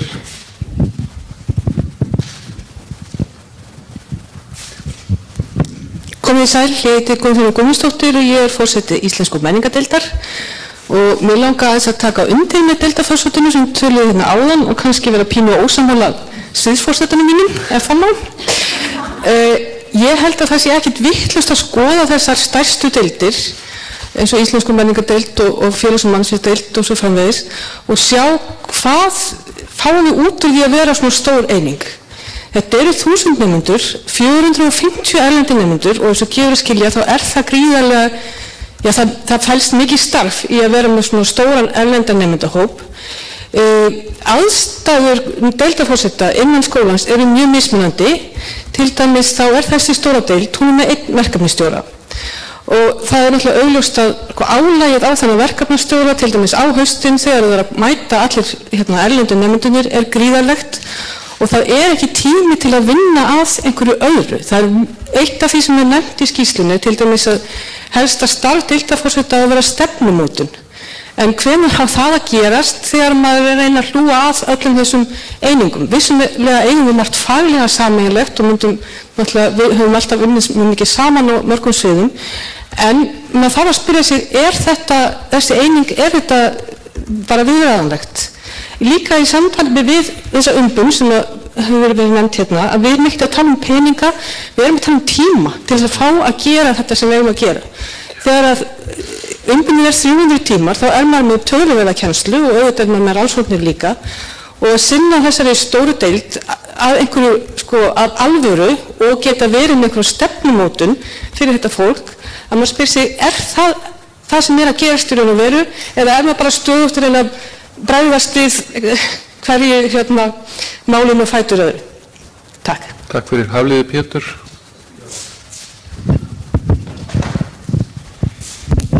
Koma öðruvísi að þessu dálítið þarna 2008 þegar þetta kerfi var tekið upp. Þá var mikið lagt upp úr því að sviðsforstar kæmu utanfrá, jafnvel erlendis frá og yrðu ránir af rektor að fengnu áldi valendar. Þetta hefur gerbreyst og gerðist það raunar í fyrsta umgangi að það voru valdir nokkrir deildarforstar úr sviðunum og örfáir utanakomandi. Ég spyr sjálf mig að hvort þarna það sé eðlilegt að rektor með valnefnd velji einn af deildarforsetum sviðs til að verða forseti fræðasviðs eða hvort þarna forsetar fræðasviðsins gætu hugsanlega gert þetta og rektor ráðið að lokum. Þetta var fyrra atriðið. Seinna atriðið gengur þvert á það sem hér hefur verið sagt. Í verkfræði og náttúruvísindasviði voru tvær sterkar deildir, verkfræðideild og raunvísindadeild. Ákvæðið að ekki mætti hafa fleiri en 6 deildir innan sviðs varðu auðvitað til þess að þess 2 deildir urðu 6. Og þetta gekk frá skorunum. sem voru vettvangur faglegrar umræðu og mjög fínn og nálægur vettvangur allra starfsmanna. Ég sé ekki betur en að starf námsbrautanna nú tekið stórt upp mig sé nærmlega dautt eftir að þetta deildafyrirkomulag kom upp. Ég velti þessu fyrir mér. Takk fyrir. Takk fyrir. Inga Þórs. Somargús. Ég heiti Inga Þórsdóttir, forseti heilbrigðisvísindasviðs. Ég vildi fyrst náttúrulega þakka fyrir skýrsluna og að gera svo úttekt og fjallum þetta hérna. Það er mjög mikilvægt að fá fram allar athugasemdir. Mér langaði að nefna varðandi að þau kemur alltaf upp erindisbréf deildarforseta og kannski nefni ég það alltaf að við höfum erindisbréf fyrir deildarforseta sem fjallað og skrifað undir og slíkt. Og ég held að ég hafi dreift því til umfjöllunar í háskólanum og þetta má alltaf bæta hlutina. Varðandi þetta með fjölda deilda þá held ég reyndar að reglan 6 sé kannski ekkert heppileg. Ég tek undir það að ég held að víða megi kannski skoða að fjölga deildum og einhvers staðar fækka. Mér finnst það ekki raun að vera atriði þessi fjöldi inni í hverju sviði fyrir sig. Og þetta verður að skapast líka ekki bara stærð, heldur af fögum. Því að þar verða vandræði þegar ekki skilningur á milli faga. Ég held að það sé algjör staðreynd. Svo langar maður nefna að taka undir henni sem talaði þverfræðinámið því að við höfum reynslu því að heilbrigðisvísindasviði að hafa þverfræðileg námskeið og reyndar ef við segjum sameiginleg námskeið sem að gæti verið hentugt að hýsa þverfræðilega. Og þannig að við hefum svona frekar stutt það og ég hef skilið umhverfis auðlindafræðina þannig að þau gætu haft og ættu að hafa sín þverfræðilega námskeið á sviði þannig að það þyrfti ekki að verða einhvers konar álag innan deildar og það er nákvæmlega þannig sem að við höfum í raun og veru rætt við fyrst og fremst félagsvísindasviðs sem er með okkur að þverfræðilega námi í lýðsvísindum en síðan erum við líka með þverfræðilega námskeið til að þjálfa samvinnu sem er mjög mikilvægt á okkar sviðum og þau eru skráð á svið. Þannig ég held að þessi regla sé ekki alveg meld, ég byrst afsökunar ef ég er að hafa átt fyrir mér, en ég held að við verðum að skoða þetta varðandi allt þverfræðilegt nám. Ég tek algjörlega undir það og ég vil frekar auka það heldur en minnka, þannig að það er eitthvað sem að væri önnur skýrslómar. Mjög spennandi. En ég vildi líka nefna eitt atriði sem ekki hefur, ég held það ekki komið upp, en ég veit að Ómar var heilmikið að rekast á í sínum athugunum og það er traust á milli aðila. Traust á milli, sem sagt, deildarforseta, sviðsforseta og geta fært sín annarkvort klögumál, kvartanir, hugmyndir, uppbyggjandi hugmyndir yfir á aðra aðila, hvar sem þeir í stjórnkerfinu og það er mjög slæmt ef við verðum of ströng að maður má ekki tala um mann í akademíunni. Við verðum að byggja þetta allt á umræðum og samræðum og trausti mann á milli. Takk. Takk fyrir Inga.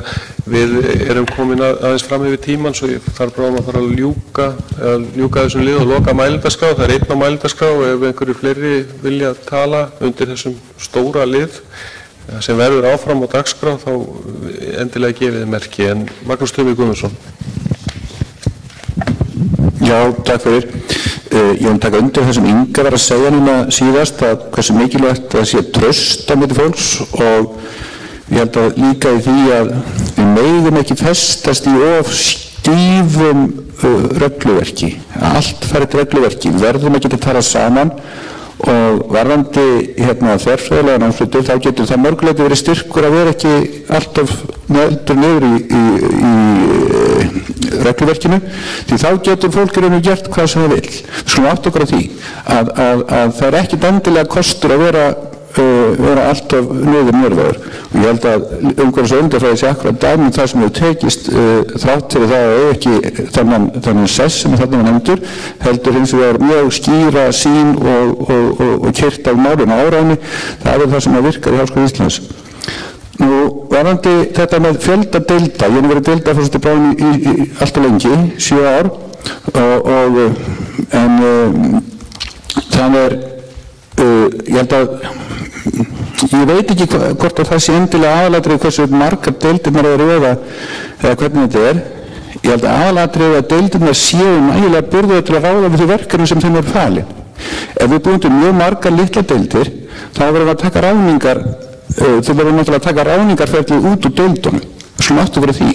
Þess að ef það eru 7-8 manns í deild, þá verður allir vanhafur alltaf þegar verður að ráða, en þess að það eru nemendur, fyrirvendir nemendur að sækja og alls konar slíkt, og þannig að ákveðin stærð tryggir betur en ella ákveðna hlutlægni og getur til að taka á erfiðum málum. Og þetta er gríðarlega mikilvægt þegar spjátar á og eins og held ég að umræðan endurspeglar það að það er engin svona skýr struktúr eins og það kemur niður fyrir deildina og ekki eins og niður á sviðir. Mér sýnist að það verður í sömu sviðum sé sviðið eiginlega ekki til. Það kemur fram í umræðu hérna, menn tala bara deildir. Annars það tala svið. Þannig að ég held að þetta sé mjög misjafnt hvernig þetta raunverulega í háskólanum, hvernig stjórnsýslan og við þurfum að vera þessum mjög mismunandi. En ég bendi á, en bara það ákveðnir hlutir, sem ég bendi á meðan, ef við gerum mjög margar litla deildir, þá ákveðin verkefni sem verður að fara frá þeim deildum, bara stjórnsýslulega gerir það fyrir. Takk. Takk fyrir. Það Aðalheiður síðust. Gjör svo vel.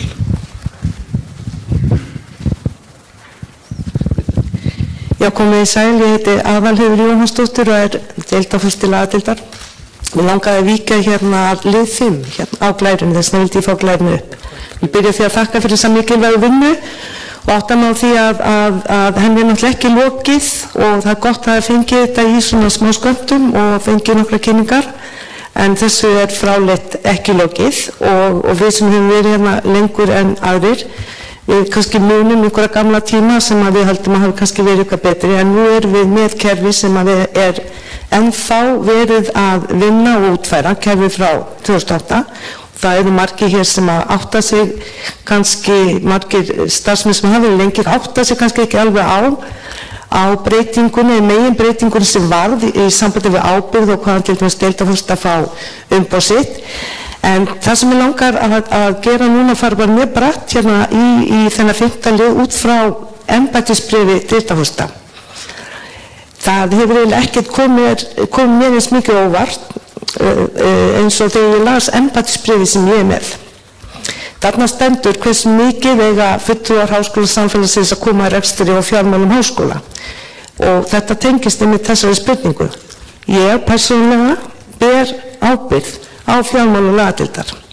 Ég hins vegar hef engan aðgang, ég hef engan beinan aðgang að neinum upplýsingum fjármál. Ég þarf að hanga á hurðarhúnum til þess að fá fyrsta eða annað hvers mánaðar yfirlit yfir það sem gerðist í síðasta mánuð undan miðað við rekstraráætlun. Það eru fleiri í þessari stöðu, það er engin aðgangur upplýsingum og ég er búin að kvarta yfir þessu bæði formlega og formlega og ég veit að það eru fleiri í þessari stöðu. Í öðru lagi, ég hef nánast engin áhrif nema bara með því að nutta og hanga á hurðarhúnum á það hvernig og með hvaða hætti fjármagn kemur til rekstrar lagadeildar. Ég hef hins vegar að bera ábyrgð á því og ég á að skila alls kyns upplýsingum, áætlunum og hinn og þessu. Í fyrsta lagi án þess að hafa nokkur beinan aðgang að upplýsingunum og ég þarf alltaf að fara í gegnum einhvern annan til að fá upplýsingarnar. En ég á samt að bera þessu ábyrgð og lagadeild í þeirri stöðu eins og maður ekki að vita að við höfum tekið í aðgangspróf og það hefur orðið veruleg fækkun á nemendum.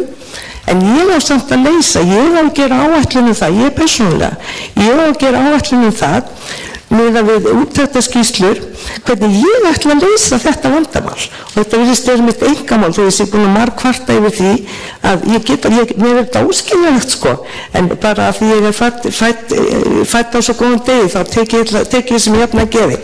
En þessi ábyrgð og þessi spurning, þetta þarf að skoða. Og þetta er í raun og veru óþolandi ástand að bera þessa ábyrgð en hafa ekki aðgang á gögnum. Þetta er óþolandi að bera ábyrgðina og hafa ekki áhrif á hvernig peningum er skipt innan háskólans og þurfa alltaf að fara í gegnum annan. Svo bara örlítið ætla að taka þessi Bjarni sagði að því ég var lengur en nokkur annar hefur verið í stjórn þessar þverfræðilega náms og það þarf að viðurkenna svona námsleiðir og aðrar sambærilegar og það verður að vera sýnilegar.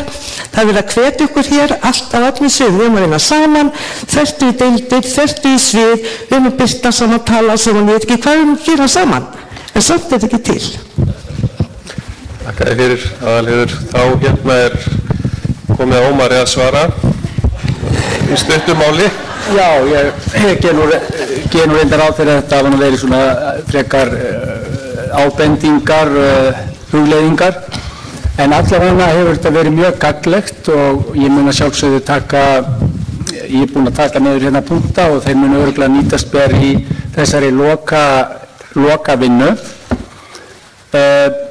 Aðeins í sambandi við þverfræðilega námsleiðir þá var eiginlega hreinlega ekki talið tímabært að taka þær sérstaklega út. Ég man nú ekki hverjar ástæðurnar voru en það var allavega að tala að vinna væri í gangi eða úttekt stæði yfir. Þannig að það var nú þess vegna ef að hins vegar, ég mun hins vegar bara ræða það hreinlega við rektor ef það er þannig að það sé talin ástæða að ég vinni úttekt á þverfræðilegum námsleiðum, þá mun ég gera það sjálfsögðu. Aðeins í sambandi við námsnefndir og deildir, þá bendi ég hérna á raunar þriðju leiðina sem að felst í því að skýra núverandi skipulag, það sé gengið frá starfslýsingum og eins og bent á að það er kannski að endurskoða starfslýsingar miðað við hvernig raunin hvernig starfið í raun. Og nú varðandi, kannski í lokin bara að taka það fram, þetta skipulag og stjórnun, þetta umgjörð utan starfið. Og það eru fleiri þættir sem augljóslega hafa áhrif. Ég held að sé hins vegar mjög mikilvægt að við skoðum þetta skipulag, ekki síst í því skyni að einfalda það, einfalda regluverki vegna þess að ég held að það muni skila sér í aukinni skilvirkni. Aðrir þættir augljóslega hafa áhrif, það var nefnt hérna traust. Nú bjargir hafa náttúrulega líka áhrif og þar náttúrulega vonumst við til að yfirlýsingar stjórnmálamanna muni fylgja þeim eftir núna eftir kosningar. Takk fyrir Ómar og kæra þakki fyrir þessar fínu umræður. Þetta bara sýnir hvað þetta er flókið og umfangsmikið verkefni. Deildirnar á fræðasviðin, þau eru ólík. Lögin eru samt bara ein allt þetta. Við þurfum að fara bara vandlega yfir þetta og mér finnst mikilvægt sko að það var nefnd sem starfaði að þessum breytingum fyrir semst árið 2008 þegar það gengur í gildi 1. júlí. Og þar kom þetta fram 36 deildir, það er svo sem ekkert skráð í stein, það er alveg hægt að breyta því, en þá kemur þetta eins og Ómar að nefna, hvert er lágmarkið, aðalatriðið er að við sinnum hlutverki okkar vel, að deildarforsetarnir, þeir hafi þær upplýsingar eins og aðalheiður nefnir hérna sem þeir þurfa og að við bara höfum sem best stjórnskipulag. Þess vegna þurftum við að fara í gegnum þetta. Það er alveg ljóst að þetta er mjög breytilegt, en ábendingarnar eru mikilvægar og eins og nefnt með þverfræðilega námið, við þurfum bara greinilega að taka á því. En þetta verður aftur á dagskrá hjá okkur þegar skýrslan kemur fram og Ómar, þú munt ljúka henni núna á næstu vikum, ger ég ráð fyrir, en ef umfangið eykst, þá náttúrulega kallar það meiri tíma. En það er bara komið að kaffihléi, ég þakka frummælendum innilega fyrir og tökum okkur 15 mínútna kaffihléi. Takk fyrir.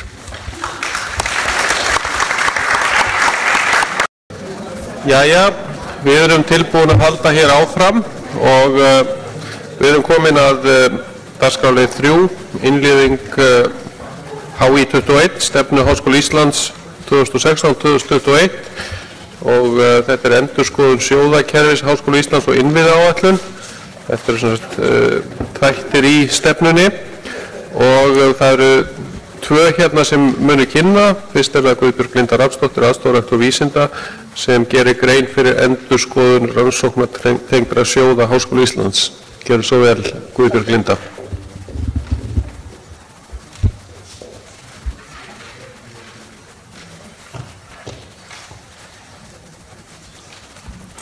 Já, komið þið sæl. Gaman að sjá ykkur hérna og gaman að fá tækifæri til þess að taka smá hugleiðingu endurskoðun rannsóknartengdra sjóða í tengslum þá við innleiðingu stefnunar okkar, HÍ 21. Ég veit ekki hvort þið muni eftir þessu því sem voru á þessu háskólaþingi í nóvember 2016, en þá var meðal annars lagt fyrir vinnuhóp. Þessi spurning er hægt að einfalda umsóknar og úthlutunarferli Rannsóknasjóðs Háskóla Íslands og ef þá hvernig, og ætti að breyta fyrirkomulagi úthlutan úr doktorsjóði Háskóla Íslands, til dæmis með því að fræðasvið og eða deildir hefði meira þær að segja. Þetta ræddi við og náttúrulega sitt sýndist hverjum eins og gengur. En ef við rifum aðeins upp á hvern hátt er fjallað sjóðana í markmiðum og aðgerðum HÍ 21, að þá er meðal annars eitt af markmiðum tengt rannsóknum, það er stuðningur við styrkjasókn. Og aðgerðin í því sambandi er að ferli tengt rannsóknarstyrkjum innan háskólans verði einfölduð.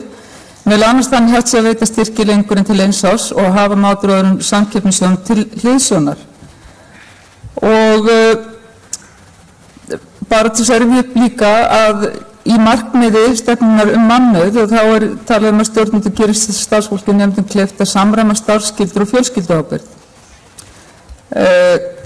Og ein aðgerðin undir því markmiði er að við mat á vísindastörfum verði tryggt að tekið sér tillit til fjarvista vegna fæðingarorlofs. Og síðan vil ég líka bara nefna hér í þessu samhengi að álag á starfsfólk er einn af lykilmælikvörðum stefnunar. Það sem við gerðum, meðal annars þá í kjölfar háskólaþings hér í nóvember í fyrra og í kjölfar umræðu í vísindanefnd Háskólaráðs og sem að fór síðan þá auðvitað út á svið og í vísindanefndir sviða og var að lokum samþykkt í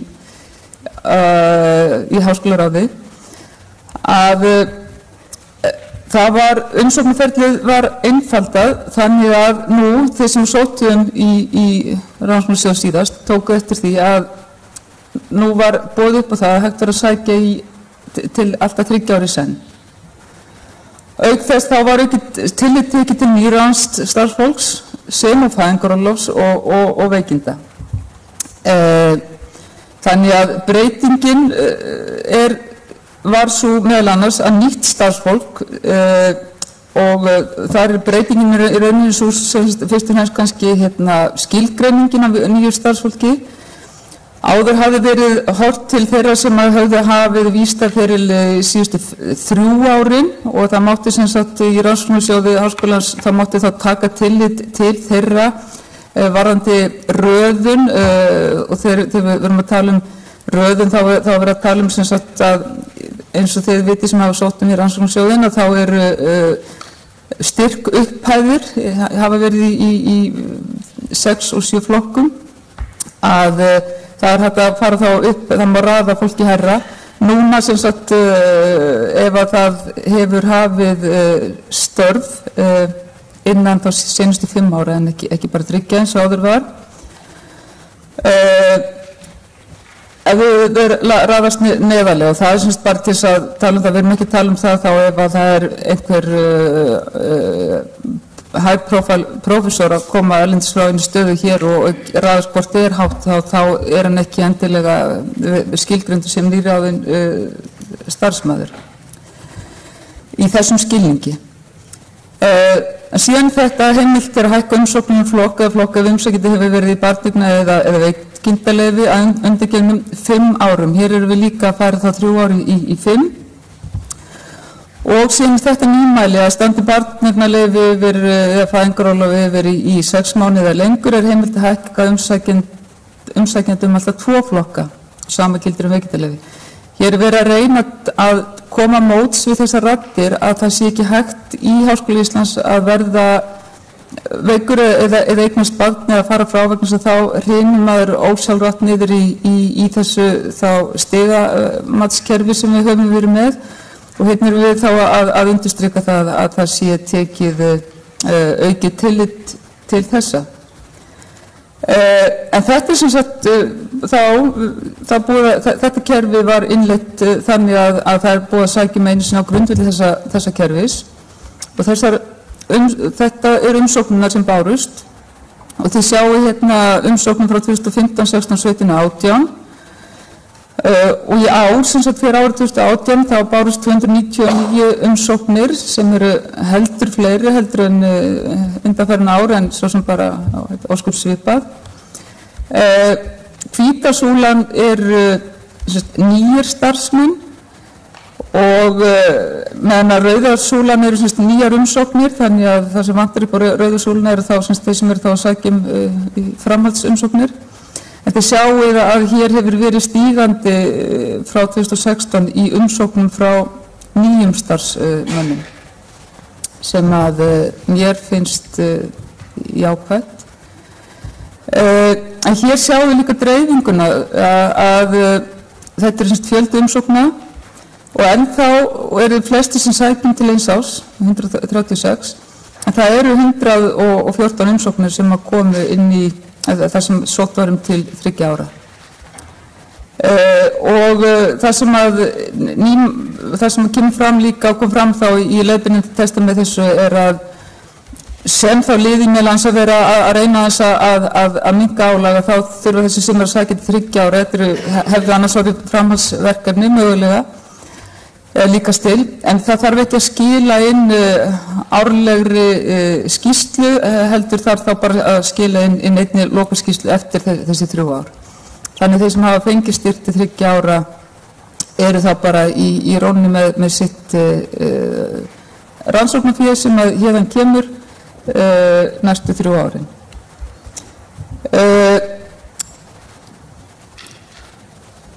Annar markmið sem ég ætla að nefna hérna og tengist rannsóknarsjóðum sem snýra að doktorsnáminu eitt markmið í HÍ21 umgjörð doktorsnáms sé styrkt og stuðningur við nemenda aukinn og aðgerðir sem það eru teknir fram að doktorsstyrking fylgi ráðstöfunarfé meðal annars til að styðja við þátttöku þeirra þá í alþjóðlegu samstarfi. Og það sem við höfum verið að gera, og þið vitið náttúrulega hversu þröngur stakkur okkar hvað varðar fjármagn og við erum öll sammála það að doktorsnámið okkar undirfjármagnað og styrkirnir eru lágir og þeir eru fáir og svo framvegis. En við höfum verið að fara ofan í stofnskrár óvirkra styrktarsjóða. Það eru sjóðir sem þið sjáu á til að auglista sjóði hérna að hinn og þessi styrktarsjóðurinn með ýmist að auglista styrki eða úthlutanir. En við erum með styrktarsjóði sem að eru kannski orðnir þó nokkuð gamlir en hafa verið meira að minna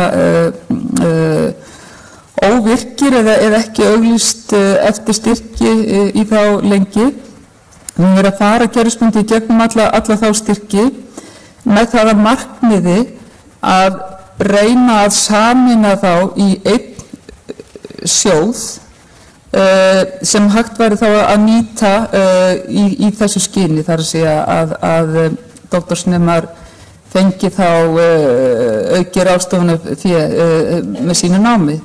Auðvitað þarf að gera þetta, það þarf að eiga sér samtal við þá sem stofnuðu til þessara sjóða og þeirra stjórnar.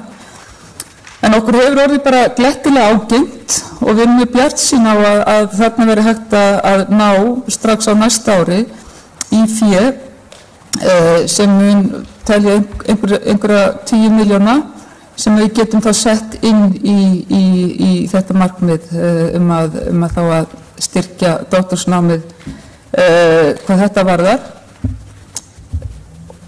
En síðan það sjálfur doktorsstyrkirnir. Við vitum það að það ekki 10% doktorsnemar sem útskrifast á 3 árum. Einn vandinn, eitt af því sem við teljum að skýri það, að við erum að taka inn allt og marga doktorsnema sem eru þá ekki með styrk með sér. Þannig okkar doktorsnemar eins og þið vitið, ég kom að þetta bara mjög mörg og upp á vonu og ofan það að fá styrk og sækjum styrk eftir 1 ár í Rannsóknasjóð Háskólans og fáið að fá ekki og halda áfram. Þannig að, og sumir fá styrk eftir 2 ár og einhverju fá engan styrk.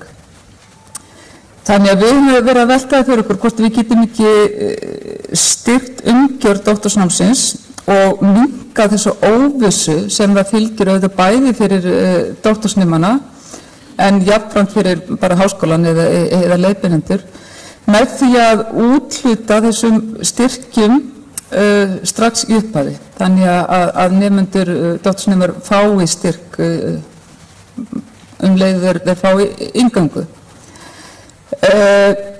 Þetta hefur verið rætt í vísindanefnd Háskólaráðs og þið hafið sum hver eflaust tekið þátt í þeirri umræðu á einn eða annan máta. Og fyrst erum við bara að vera saman það að við viljum taka þetta skref. Og það var gaman að vita bara hér og eftir hver stemningin er fyrir því. Auðvitað þurfti að koma til einhvers konar sólarlags ákvæði eins og við tölum að það ósanngjarnt að nemendur sem teknir inn núna í ár vakni og ætla að sækja styrk næst, fatti það allt inn að þeir eru að byrja ára snemma því að nú sé bara þessar nýju leikreglur í gangi. Auðvitað eru fleiri styrkjamöguleikar, rannvís styrkir doktorsnema en fyrst þurfum við að vera sammála megin prinsipið áður en við ákveðum síðan hvernig við myndum stílfæra það. Umsóknin myndi þá mögulega til dæmis þá geta verið þannig að sá sem hefur áhugaði að koma í doktorsnám sæki þá styrk í ákveðna deild með þar til gerðum náttúrulega lýsingum á því sem að við myndum vera búin að stilla upp hvað þyrfti að hvernig við komum að dekti þá eða hvað ætti að koma fram í slíkri umsókn. En þá viðkomandi raun að sækjum bara styrk leið og viðkomandi þá að sækjum að vera doktorsnemi í Háskóla Íslands. Nú og við mat á umsóknu þá þess væri auðvitað alltaf á einhvern hátt hort til gæða umsókna en svo getum við líka veltið fyrir okkur hvort við vildum jafnvel taka þátt til einhver annara atriði sem til dæmis deildir myndi ákveða hvort við viljum vera með einhverja strategíska nálgun á því. En það í það minnst eitthvað sem við útfærsluna þyrfti að ráða ef við viljum fara þessa leið en megin markmiðið með þessar hugsun að reyna að styrkja þá umgjörðina og minnka þessa óvissu sem að ríkir meðal doktorsnema sem að við á annar borði erum að koma búin að taka hingað inn. Takk fyrir.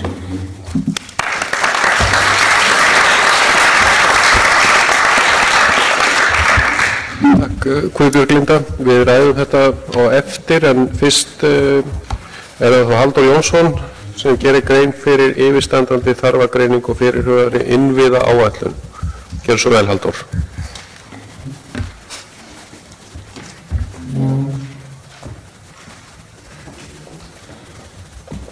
Góðan dag og komið sæl.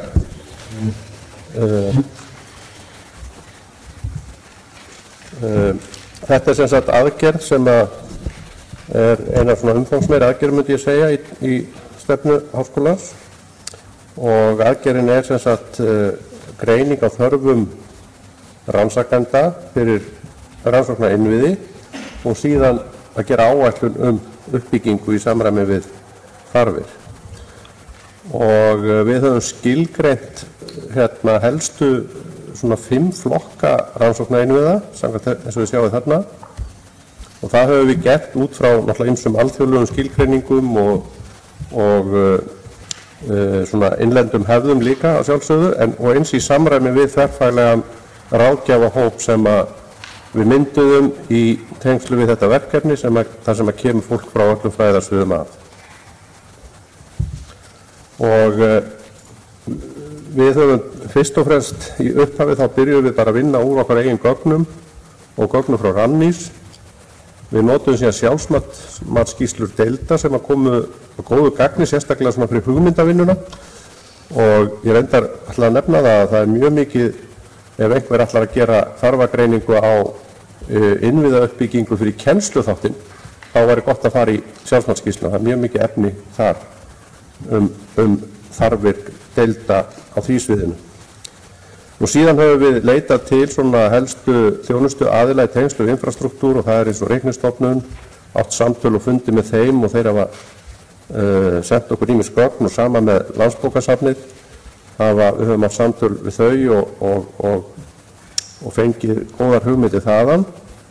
Meðal annars spurðum við þessa aðila hvað fólk alltaf að biðja ykkur og reyndum að vinna svolítið út frá því. Svo höfum við aðeins byrjað á að greina ráðstöfun fjár, en erum ekki komin mjög langt á því sviðin. Ég verð með smá efnum það, en þar eigum við eftir að fá aðgang að ýmsum upplýsingum, til dæmis í gegnum bara bókhald Háskólans. Og síðan spurningakönnun sem við höfum alveg nýverið gert í samstarfi við Félagsvísindastofnun, Félagsvísindastofnun framkvæmdi könnunina fyrir okkur. Og spurningalistin hann byggir líka á öllu þessu þverfaglega samstarfi sem við unnum í upphafi, sem sagt efni spurningana. Nú, ég ætla aðeins að sýna ykkur bara örfá glærur svona sem sagt úthlutun úr sjóðum sem eru fyrst og fremst að styrkja infrastruktúrinn, og hérna sjáum við 3 ár. Sem sagt, það annars vegar mótframlagasjóður og hins vegar tækjakaupasjóður. Mótframlagasjóður, sem þá bláa línan, bláa súlan, að hann sem sagt sjóður sem veitir styrki á móti styrkjum úr innviðasjóði Rannís, innviðasjóði Vísinda- og tækniráðs. Og koma aðeins betur að því. Og þannig að flæðið eiginlega úr þeim sjóði helgast svolítið að árangur okkar gagnvart innviðasjóði Vísinda- og tækniráðs. Síðan það tækjakaupasjóður sem að úthluta þarna cirka 40-45 milljónum á ári í tækjakaup. Aðeins nánar þetta að sem sagt, hér sjáum við úthlutun úr innviðasjóðnum frá Vísinda- og tækniráði, og þetta umtalsvert fé sem þarna á ferðinni. Og til dæmis núna 2017 þá sjóðurinn á úthlutun 200 milljónum og 170 tæplega koma til Háskóla Íslands.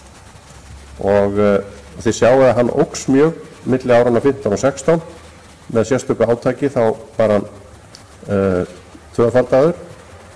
Þannig að þarna miklir hagsmunir í húfi fyrir okkur. Hér bara sama mynd, nema þetta bara fjöldi styrkja. Og þið sjáu að þetta meðan við þessar fjárhæðir hérna, að þá þetta frekar fáir styrkir, þannig að þetta mjög stóri styrkir sem að ræða. Þetta eiginlega sá sjóður sem að fjármagna fyrir okkur öll stærri og dýrari tæki. Meðan að tækjakaupasjóðurinn, rauðasúlan hér, að hann fyrst og fremst í smærri tækjum. Nú, þetta síðan bara þetta sem sagt súla sem leggur alla þessa sjóði 3 saman, og þá sjáum við þarna árið 2017 þetta 260 milljónir tefla. Þið sjáu það kannski ekki, ég sé það. Síðan höfum við alveg nýverið lokið við að gera þessa spurningakönnun, og það sem sagt allir akademíski starfsmenn voru spurðir, og við sendum þetta út til 630 manns, cirka, ég man ekki nákvæmlega töluna, og það spurt ýmsa bakgrunnsþætti, það spurt hvernig menn stundar rannsóknir, svona vinnulagið, hvaða innviði fólk notar mest og líka hvaða kollegar notar mest, þannig að við erum aðeins að reyna að fá mynda því og síðan spurt forgangsröðun, hverju viltu forgangsraða í væntanlegri áætlun og eins nokkrar spurningar samnýtingu, ertu að nýta með einhverjum öðrum þá hverjum og svo framvegis. En ég vek athygli á því að það sem ég ætla að sýningu núna eru algjörlega frumniðurstöður og þær eru í rauninni bráðabirgðaniðurstöður, þannig að þetta var sem sagt tekið út þegar að svarhlutfallið var aðeins lægra heldur en til sjá hér, að það fer sem sagt upp í 42% af þýðinu og við teljum það bara að vera alveg ásættanlegt og sérstaklega vegna þess að með fyrstu skoðun að minnstakosti þá virðist svarendahópurinn endurspegla þýðir nokkuð vel, með tillit til fræðasviða, kyns, aldurs, starfsheitis og svo framvegis. Þannig að það er ágætt 42% af þýði. Þetta er ekki náttúrulega úrtak. Bráðabirgðaniðurstöður, þannig að þessar glærur á endanum ætla ég að skipta þeim út. Nú er ég til dæmis komið með gögnin, alveg rétt sko. En ég bara hafði ekki tíma til þess að uppfæra það. Það breytir mjög litlu. Þetta er yfirleitt sáralitlar breytingar. Þetta var sem sagt, gögnin eins og ég með þau tekin út þegar svarhlutfallið er svona kannski 35% og þessi viðbót breytir eiginlega engu en sem reynda svolítið merkilega. En ég ætla þá að fara yfir bara örfá atriði þarna að það vakti athygli mína til dæmis að fjórðungur svarenda vinnur að jafnaði einn við rannsókn. Og þetta skiptir okkur miklu máli upp á þegar við förum að skoða þarfir og 15% þar til viðbót að vinna mestu einn en með aðstofafólki. En 60% vinna með öðrum rannsakendum í skipulögðum hópum. Þetta er svolítið mikilvægt að átta sig á þessu, þetta kannski kemur ekkert beinlínis svo óvart en það er ágætt að vita nokkuð nákvæmlega hvernig þetta er sérstaklega þegar við förum að skoða greina þetta eftir fræðasviðum. Og síðan spyrjum við þá sem starfa, með hverjum ert að starfa og það er þá 34% starfa með fólki á sama fræðasviði og svo koll að kolli, 20% á öðrum fræðasviðum HÍ, 16% í öðrum íslenskum háskólum og rannsóknarstofnunum og 32% í erlendum háskólum og rannsóknarstofnunum. Koma aðeins betur að þessu á eftir, en þetta notum við sem sagt á endanum sem bakgrunnsbreytu líka.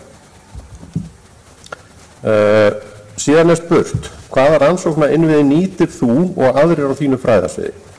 Og þarna byggjum við bara fólk að raða þessi í sæti, þið þurfum ekkert að rýna mjög mikið í þessa töfla því ég kemur aðra framsetningu á þessum sömu gögnum eftir smástund, en aðratrið þið sjáu hvernig við hugsum þetta, við byggjum fólki að forgangsraða þessum flokkum sem þarna eru, rannsóknartæki, rannsóknaraðstöðu, bókasafnsþjónustu, gagnagrunnum, hugbúnaði, tölvukerfi, stoðþjónustu, hópvinnuaðstöðu og svo framvegis. Og þú raðar í sæti 1, 2 og 3, ekki meira það. Og síðan dálkur hérna aftast sem heitir samtals, það bara, og leggja bara saman prósentunar til þess að við sjáum nokkur neginn hvernig þetta er, að það til dæmis hátt hlutfall fyrir gagnagrunn og gagnasöfn og tölvukerfi, þetta eru hlutfallið til dæmis há, en þetta er ekki endilega góð framsetning, ég ætla að koma betur að þessu.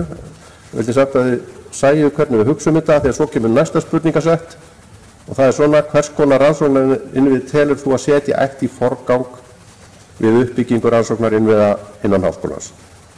Og sama, þetta eru sömu flokkanir og þarna aftur fólk beðið að forgangsraða í sæt 1 til 3.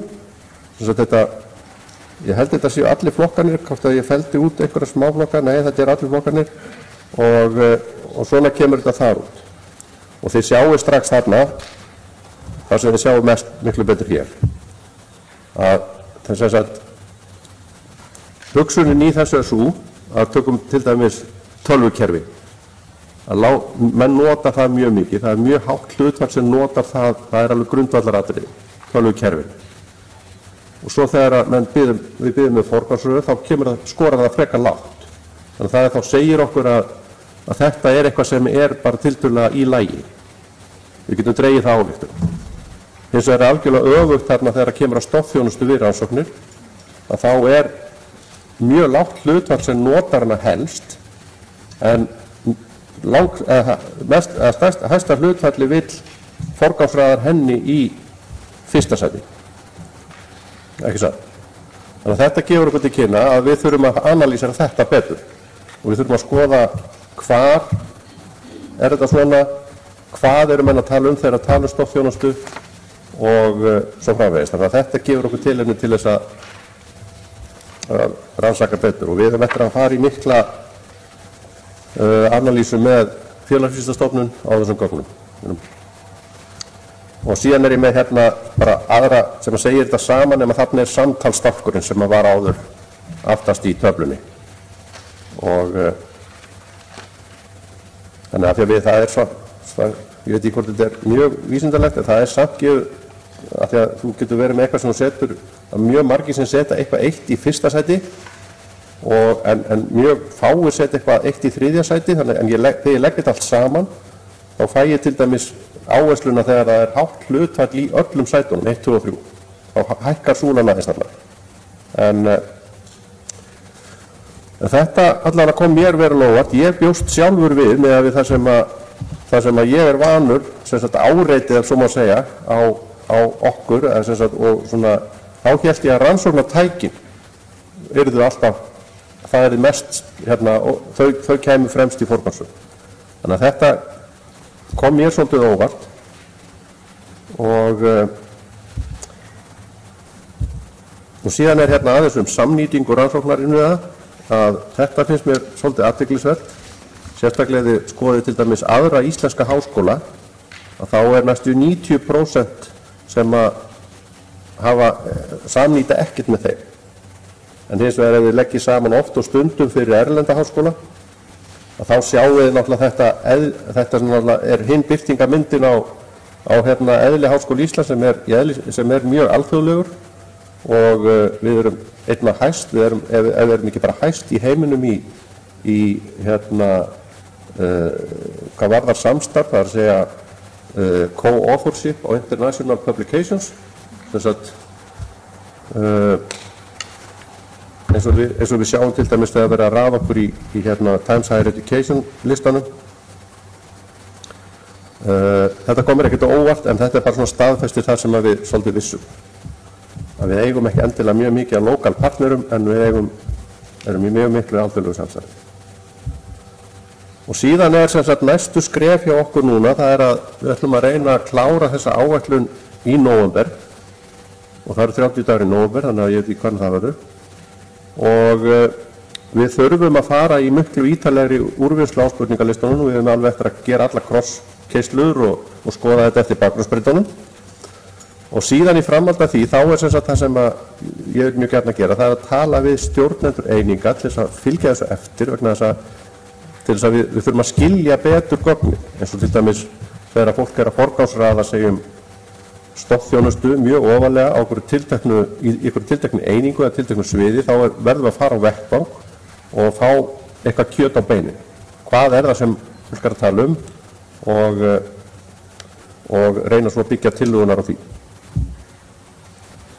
En þegar við erum með nokkrar opnar spurningar í þessu og það er mjög gjarnan og þetta er komið mjög mikið fram í hérna hópnum okkar sem sagt þessum þverfaglega svona ráðgjafahópi að þá víkur talinu mjög iðulega að skipulagi rannsókna að þörf fyrir þverfræðilega samvinnu, sameiginlegum innkaupum og yfirsýn og skráningu. Þetta er eins og til dæmis við getum sagt að það er mjög erfitt að samnýta eitthvað sem maður veit ekki að maður á. Það er svona einföld staðreynd en hún er hérna ég held að það sé ákveðið vandamál sem við þurfum að leysa hér innan hús. Og síðan er náttúrulega annars sko að við þurfum átt okkur á því og ég horfum Guðmund hérna hvað erum við að fara að gera með þessari áætlun? Hvert verður fjárhagslega svigrúmið þegar við þurfum svolítið að fá það þegar að fá skilning á því áður en við klárum þessi áætlun. Það er sem sagt planið að áætlun verði tilbúin í lok næsta árs, byrjun næsta árs, kannski þetta freudian slip, en takk fyrir það.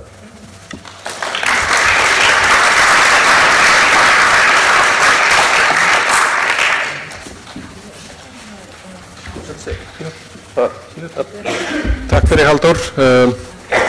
Þetta eru sem sagt 2 atriði af 85 í stefnu Háskóla Íslands sem eru tekin hér til umfjöllunar, mikilvæg atriði en við sjáum náttúrulega eins og þetta með stoðþjónustuna, þetta var nú tengist á dagskrárliði 2, var nú með skiptingunni þarna 2008, þá var einmitt talað að efla stoðþjónustuna og það kannski það sem fólk helst að kalla eftir en orðið laust.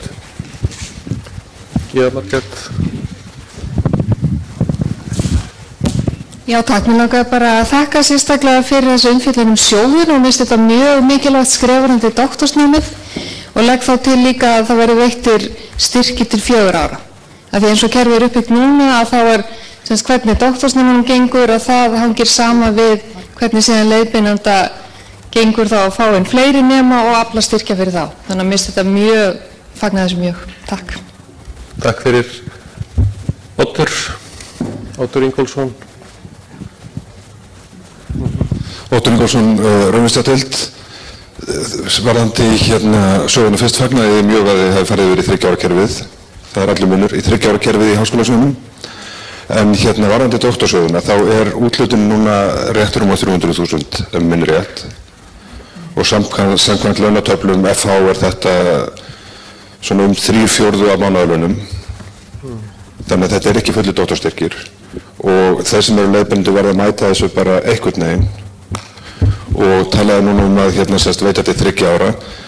Eru einhverjar hugleiðingar í þá áttina að bara reynlega fækka styrkjunum og greiða þá fullu þann kostnaður sem að fellur til vegna doktorsnáma. Þetta eitt atriði, annars sem ég myndi gjarnan biðja að kommentera á, aðkoma deilda við úthlutunina. Verið þar á að fara með sjóðir nær deildunum eða hvernig á þessi aðkoma deilda að vera? Takk fyrir, við skulum safna athugasemdum. Hafliði Pétur, gjörðu svo vel.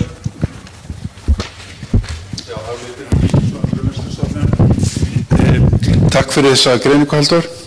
Þú kannski sást hverju ég svaraði þarna í könnunni.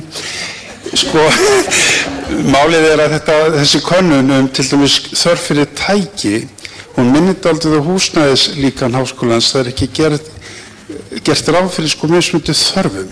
Ef þeir eru spurðir sem ekkert geta gert án þess að hafa tæki, þá getur trú að það væri fleiri en 12% sem lögðu mikil áherslu á tæki og tækjabúnað. Heimspekingur þarf kannski kontor og kennslustofu, efnafræðingur þarf kennslulab, tilraunastofu og tölvu og kennslustofu. Þannig að þessar tölur líta allt öðruvísi út ef þau eru greindar eftir raunverulegum þörfum. Ég mæli með að þið skoði það. Takk. Takk fyrir.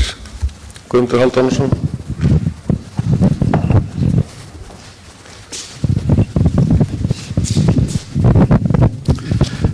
Takk fyrir þetta. Fyrsta lagi hefur eitthvað verið rætt við Rennís að það verði einhvern veginn samræmt doktorsnema umsóknir af því að nú eru svona helmingur doktorsnema sem með styrkjum sem kom inn hjá okkur að minnskosti með styrk var Rennís. Þeir meikir ekki svo umfyrir að þeir eru komnir inn í námi þannig að það er alltaf erfitt að stýra inntöku nemenda út frá styrkjamöguleikum ef þú getur ekki svo umfyrir en þú ert búin að vera samundurinn. Þannig að það væri mjög æskilegt að vera einhvern veginn að samræma þessi 2 kerfi. Síðan langar mig bara svona ítreka það að hugvistafólk þarf líka tæki og aðstöðu og gagnagrunn og annað slíkt og ég vona að það sé tekið inn í þessa mynd af því að okkar tilfinning er svo að þetta er aldrei mikið því hent út á borðinu þegar að komið að svona sjóða, eiginlega ekki kalla sjóða sökk en sjóða útlutum að þetta er ekki talið vera innan þessa svið. Þannig ég vona að þið sé með það inn í myndinu að það eru mjög mikil þörf á alls konar gagnagrunnum og öðru slíku sem að við þurfum á að halda. Takk fyrir. Ég heldur bara lokum mælindarskrá hér og Guðbjörg Linda fyrst svarar og svo Halldór. Já, takk fyrir Gyða og þeir hinn sem hafi þá tekið undir að þetta sé jákvætt skref sem við tókum varðandi rannsóknarsjóðina og síðan huglengra í sambandi við þá hvernig við löndum doktorsnemastyrkjunum.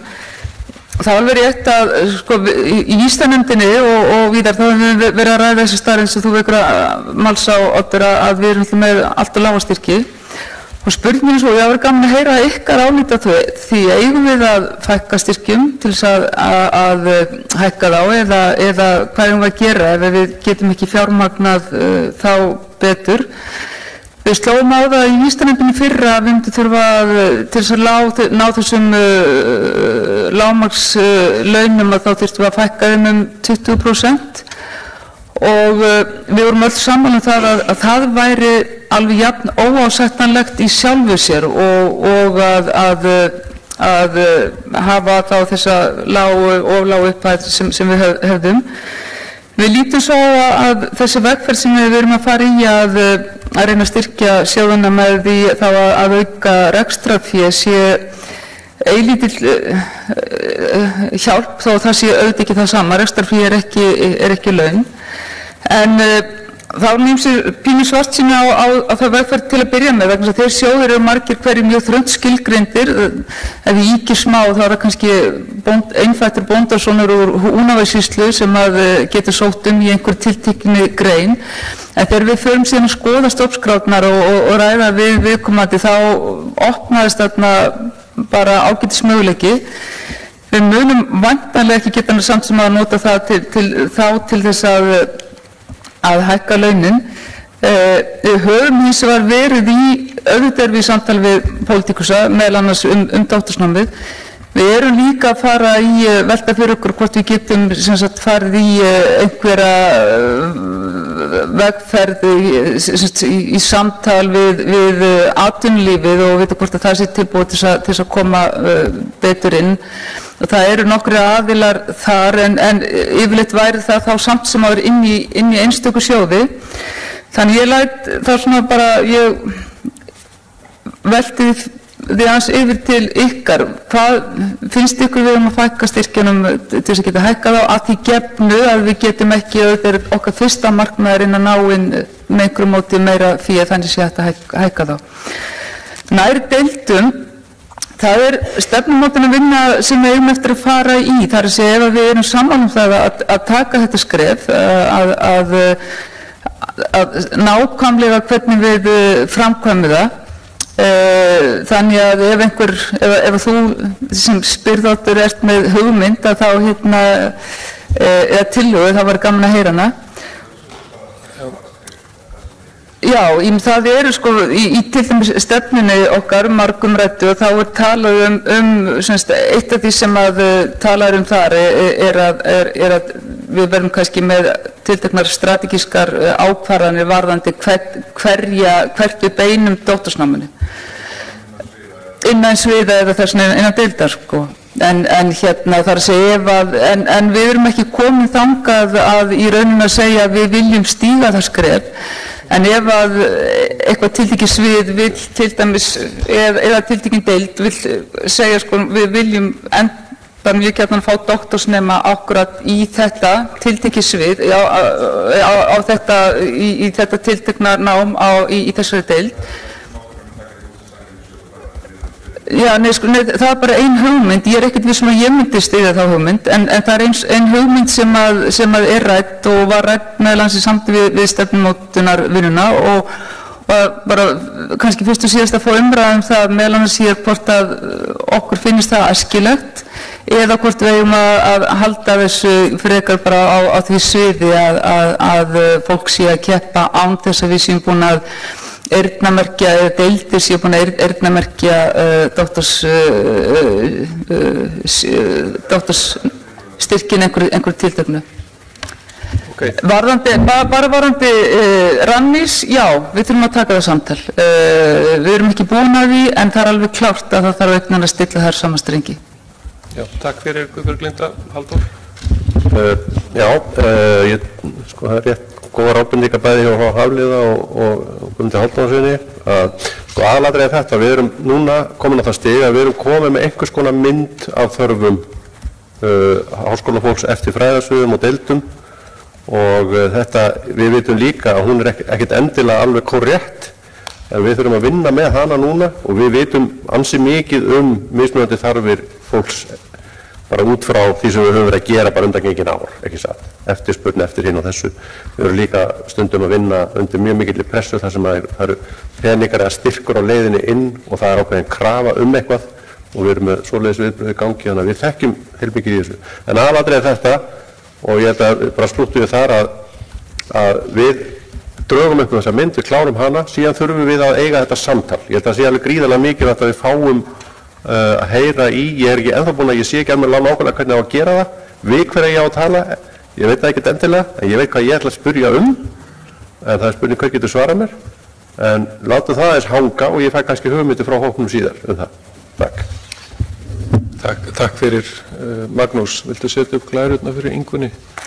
Við þurfum því miður að fara út fyrir þessum lið en þetta eru tvö mikilvæg mál og þetta með doktorsnámið, við erum að tala hérna einhvers konar mögulega stefnubreytingu. Ég hef ekki séð fyrir mér að við séum að fækka styrkjunum. Þeir eru í raun og fáir að mínu mati. Mér finnst æskilegt að hækka styrkina en eins og Linda nefnir þá erum við í samtali við stjórnvöld og það er nauðsynlegt líka að tengja þetta samtali við Rannís. En þetta er eitt af því sem vantar inn í fjárveitingu Háskóla Íslands, öflugri stuðningu við rannsóknarnám og við þurfum að berjast fyrir því. Ég veit ekki hvort að það skilar mjög miklum árangri en þetta er eitt sem við verðum að halda til haga og eins og hér er nefnt, við höfum fengið ágætis viðbrögð í samtölum við fólk í stjórnmálum. En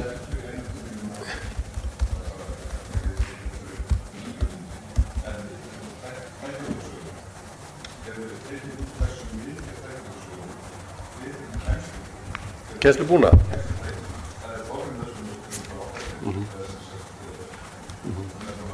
Já,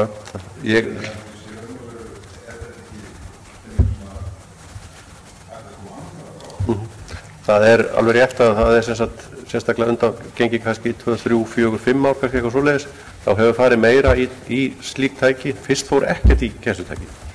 Því að það var bara beinlínis bannað, þess að ég var opnað fyrir þetta og það er svona vaxandi hlutfall, ég veit ekki hvert það er, gíska á 25 til að hafa eitthvað.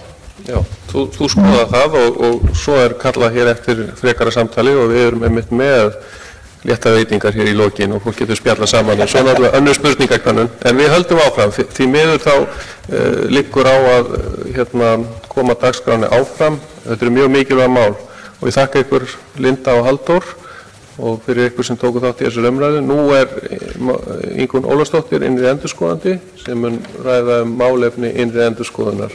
Gerðu svo vel, Ingunn. Taka að ég þetta á.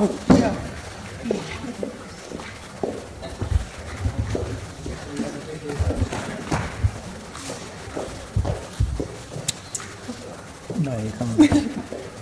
Þú eru bara... Hefur þá þurfi ég alltaf að stilla glæri. Er eitthvað sem kann að stilla animationið, taka animationið af glærunum? Já, að þið glemur að fara undan mér. Já.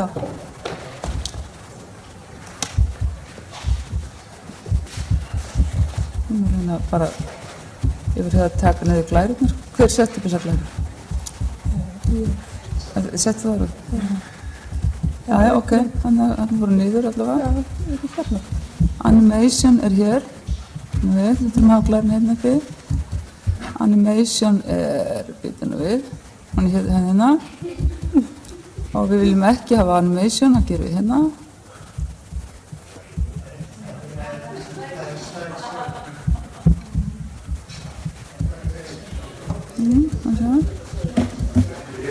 Animation. Hvað tekur af animation? Ég skuld bara byrja á mig. Já. Það er þetta aftur tilbaka. Já, ég færi þetta bara tilbaka. Já. Ok. Og hvað hérna er? Hérna? Já, ok. Já, komið í sæl, afsakið þetta. Nú eru 2 ár síðan að ég hóf störf hér við Háskóla Íslands sem innri endurskoðandi. Eins og Jón Atli kom inn á í upphafi þings og þetta er 5. þingi sem ég sit, þannig að það er bara mjög gaman að fá að vera hérna með ykkur og kynna fyrir ykkur innri endurskoðun. Ég ætla aðeins að segja bara frá innri endurskoðunni, bara svona almennt og síðan því verklagi sem bæði við val og framkvæmd úttekta, hvernig verklagið hvaða verklag viðhaft hérna við háskólann. En bara fyrst aðeins lagalegu og faglegu umgjörð innri endurskoðunar og þá má ég bara fyrst nefna lög opinber fjármál sem voru samþykkt núna samþykkt á Alþingi í lok árs 2015.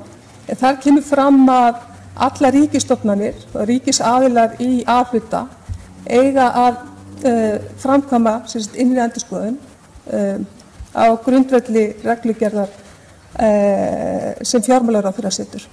Þessi reglugerð hún hefur ekki litið dagsins ljós en hún samkvæmt lögunum á að vera í samræmi við alþjóðlega umgjörð innri endurskoðunar sem alþjóðasamtök innri endurskoðanda gefur út. Og alþjóðasamtökin eru með aðsetur í Bandaríkjunum og félag innri endurskoðanda hér á landi aðili að þessum samtökum. Og síðan eru reglur Háskóla Íslands. Þar kemur fram að innri endurskoðandi starfar á vegum háskólaráðs samkvæmt erindisbréfi sem háskólaráð setur. Og erindisbréfi liggur fyrir, það var fyrst sett árið 2008 og hefur verið endurskoðað núna 3 sinnum, síðast 2016. Og þar kemur fram að innri endurskoðandi starfar í umboði háskólaráðs og faglega sjálfstæður og óháður í sínum störfum. Og þetta bara í samræmi við alþjóðlega staðala innri endurskoðun. Þá ætla ég að segja ykkur aðeins skilgreiningu á innri endurskoðun. Hún hluti af þessari faglegu umgjörð og gefin út af alþjóðasamtökum innri endurskoðanda.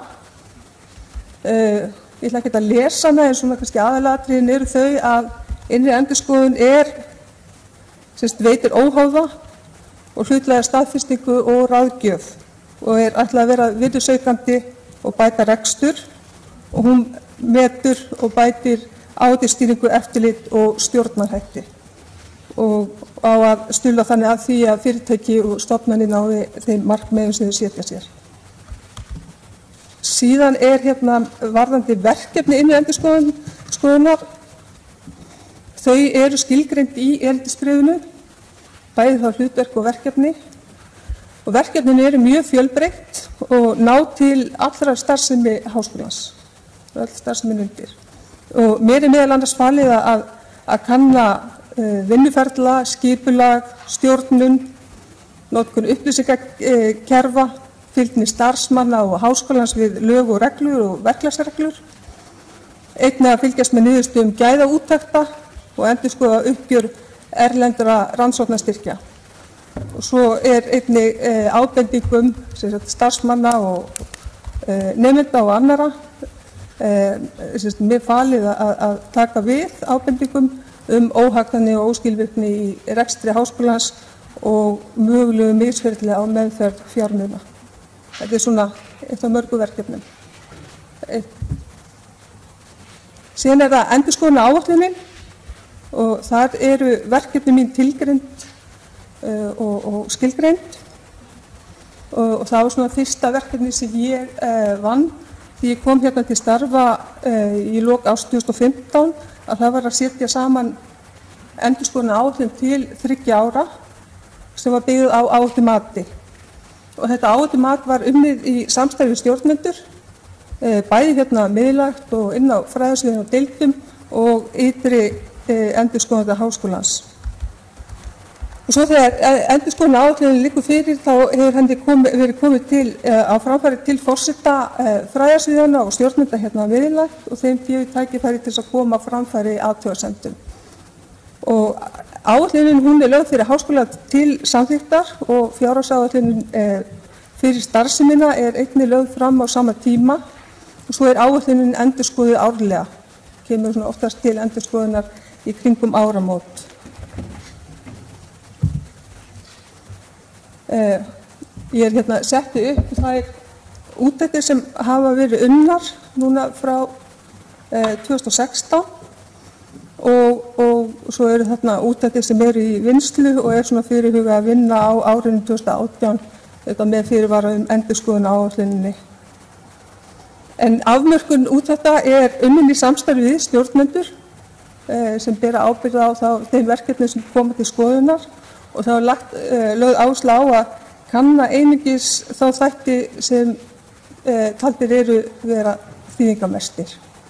Þannig að afmörkunin er svona, það er ekkert allt skoðað, heldur það er svolítið forgangsraðað. Og í þessum úttektum sem hafa verið unnar að þá hefur það verið þannig að öll starfsemi fræðasviðanna hefur verið könnuð og með þá því sviði miðlægt sem ber ábyrgð á viðkomandi verkefni. Skýrsludraugin og reyndar ítarlegt vinnuskjal er sent til umsagnar til stjórnenda og forseta fræðasviðanna og það er tekið tillit til athugasemda þar sem unnið inn í skýrslurnar, athugasemdir áður en skýrslan er lögð fyrir háskólaráð. Í skýrslunum er einnig viðbrögð forseta fræðasviðanna og stjórnenda við þeim tillögum sem settar eru fram. Og þetta er í skýrslunum og skýrslurnar eru birtar á innri síðu innri endurskoðunar í uglunni en til að sýna frá því og eftir slóðina. Og síðan er það eftirfylgni með tillögum í skýrslunum, svo maður lokið þessum endurskoðunarferli að þá endaði á því að tillögurnar er beint til sérstakra nefndar, 3 manna nefndar, svo kallar svona eftirfylgni nefndar, sem var ákvörðun háskólaráðs á síðasta ári að setja á laggirnar og hún er undir forystu framkvæmdastjóra sameiginlegrar stjórnsýslu en það eru 2 aðrir fulltrúar sem rektor skipar frá hverju sinni. Og þessi nefnd, hún gerir háskólaráði grein fyrir viðbrögðum sínum og svo er svona jafnaði miðað við að það sé gert 4 mánuðum eftir hverja skýrslu eftir að hún er lögð fyrir háskólaráð. En svo fylgist ég líka með afdrifum þeirra tillagna sem settar eru fram og það er svona miðað við að það sé svona ár eftir að lokaskýrsla er gefin út. En eins og staðan er núna þá hefur ekki farið fram eftirfylgni þar sem fyrstu skýrslurnar voru kynntar í háskólaráði í nóvember á síðasta ári en það er á verkefnaáætlun að ráðast í fyrstu eftirfylgnina núna í loka árs. En síðan er þetta þess að ég ætla að ég sé að glæran hefur farið aðeins á undan mér en ef þið viljið kynna ykkur inn í endurskoðun og starfsemina þá er hægt að fara inn í síðu háskólans. Ég var með slóðina, háskólinn, stjórnskipulag inn í endurskoðun og þar er bæði endurskoðunaráætlun birt, úttektir sem eru í vinnslu og afmörkun þeirra og skýrslurnar sem hafa verið birtar, lokaskýrslurnar. En svo eru þetta líka upplýsingar á ytri síðu háskólans fyrir þá sem eru ekki með aðgengi að uglunni. Ja, takk fyrir.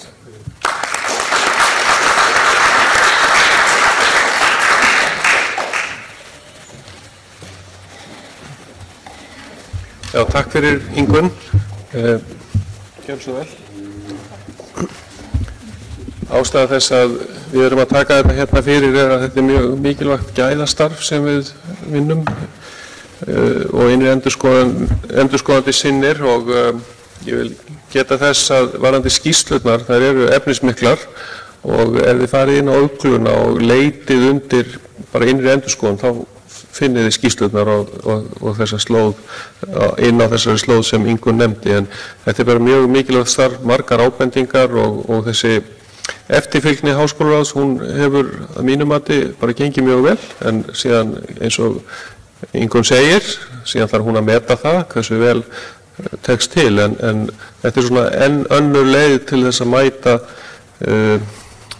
gæðastarfinu og það er þetta áhættumat og eins og fyrsta skýrslan hún fjallaði einmitt eftirfylgni varðandi rannsóknarstyrki og það stór mál ef þessu ekki sinnt nægilega vel og innri endurskoðandi benti á ýmis atriði sem betur gæti farið. En Ingunn hér til þess að svara spurningum og orðið laust. Gjör svo vel. Kristín.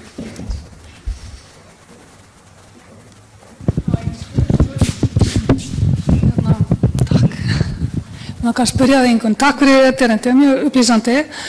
Er hægt að óska eftir því við þig að innri endurskoðun að fá aðstoð við áhættumat?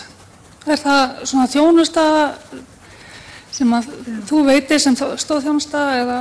Já, eins og kom fram að þá í erindisbréfinu þá tilkynnt að ég sinni bæði statistík og úttektum og ráðgjöf og það inn í endurskoðunaráætluninni ákveðin tími til svona ráðgjafa verkefna.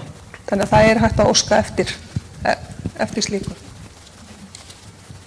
Takk fyrir Guðbjörg. Já, þakka þér fyrir. Ég var einmitt svona svolítið svipaða spurningu þar að segja forgangsröðunina í því sem hvernig veluru, eða hvernig það valið, hvað endurskoðun þín beri niður í hvert skipti.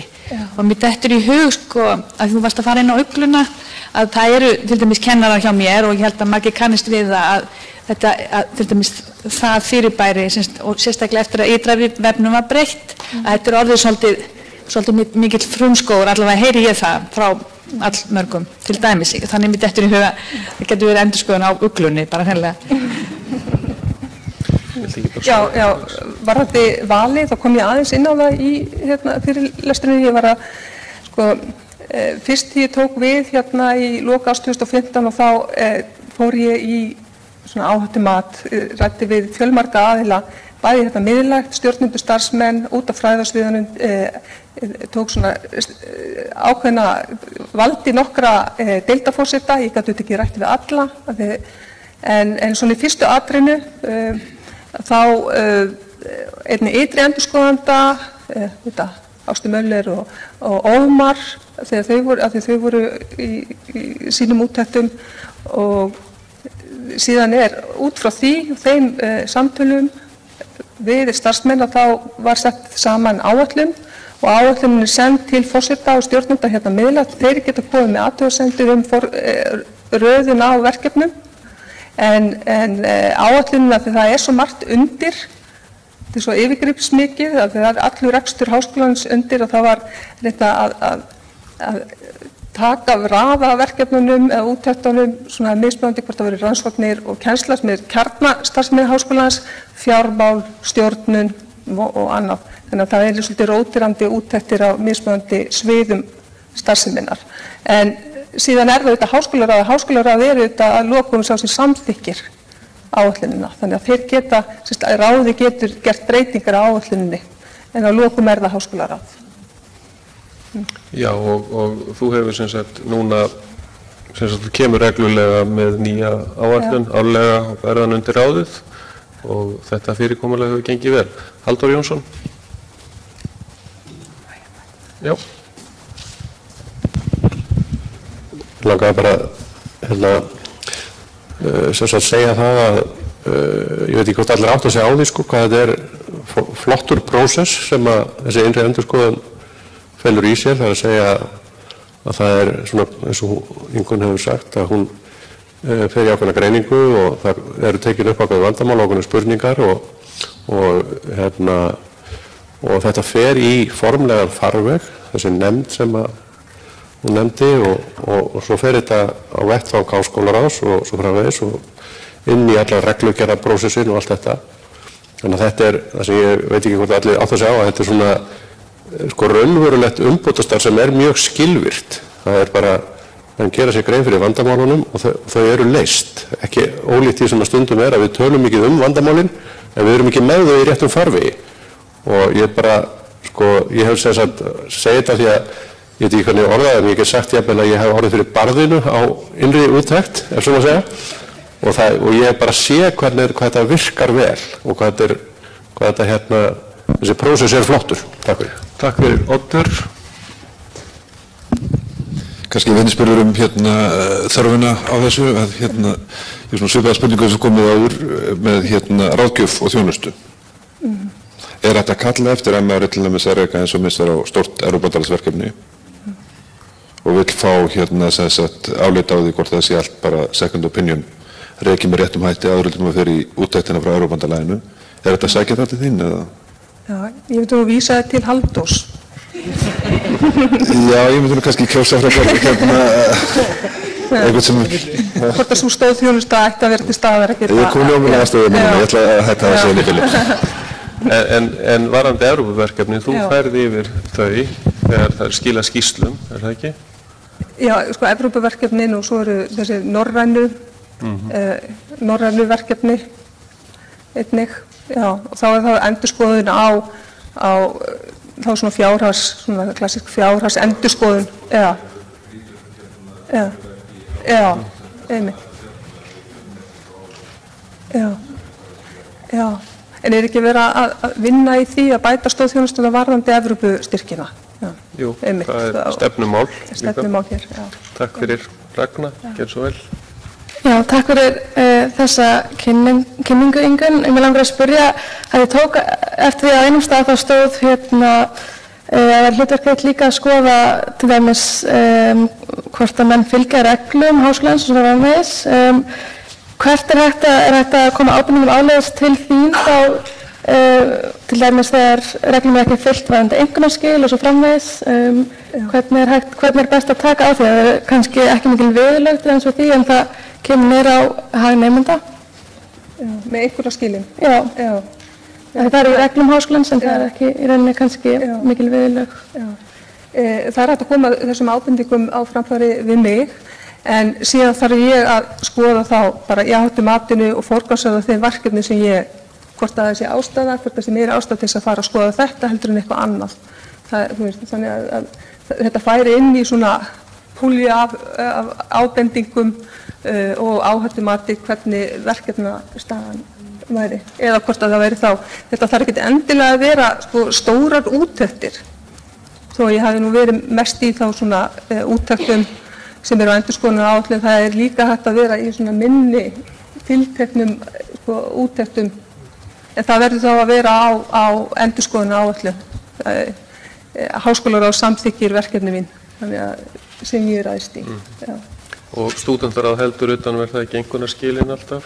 Hvernig það er? Jú, það er kannski misjaftar líka misjaftar milli sviða, en það hefur svona verið reynt að gera það og kannski reynt að ýta eftir því að þessi skiljarinn tíma, en við höfum kannski lent í vandræðum með það að ná ekki til kannski. Ég held að séu fáir sem að skila einhvernum ekki réttum tíma, en það er kannski oft sömu einstaklingarnir. Takk fyrir, Ragna. Ásta Möller.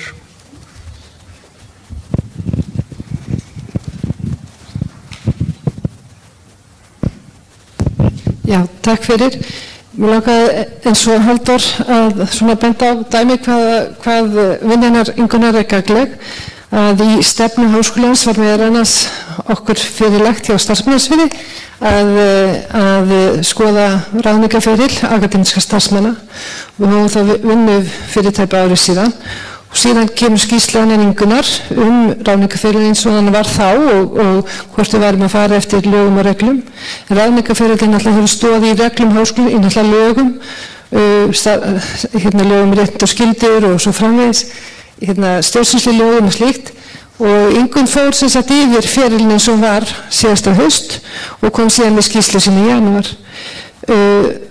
Sú skýrsla hefur verið okkur bara mjög gagnleg við það að skrifa núna eða vinna að verkferli ráðningar akademíska starfsmanna alveg frá auglýsingu til ráðningar sem var ekki til áður, heldur höfðu haft til hliðstjórnar reglur háskólans og við sem tókum til allra athugasemda hennar og sem gerir það verkum að með því að hafa verkferilin fyrir framan okkur sem að tekur til mjög margra eininga innan skólans. Þetta er ekki bara ein eining sem heldur utan ráðningarnar, heldur byrjaði náttúrulega í deildunum með auglýsingunum og fara síðan til dómnefnda og svo til valnefnda og svo loka ráðningu.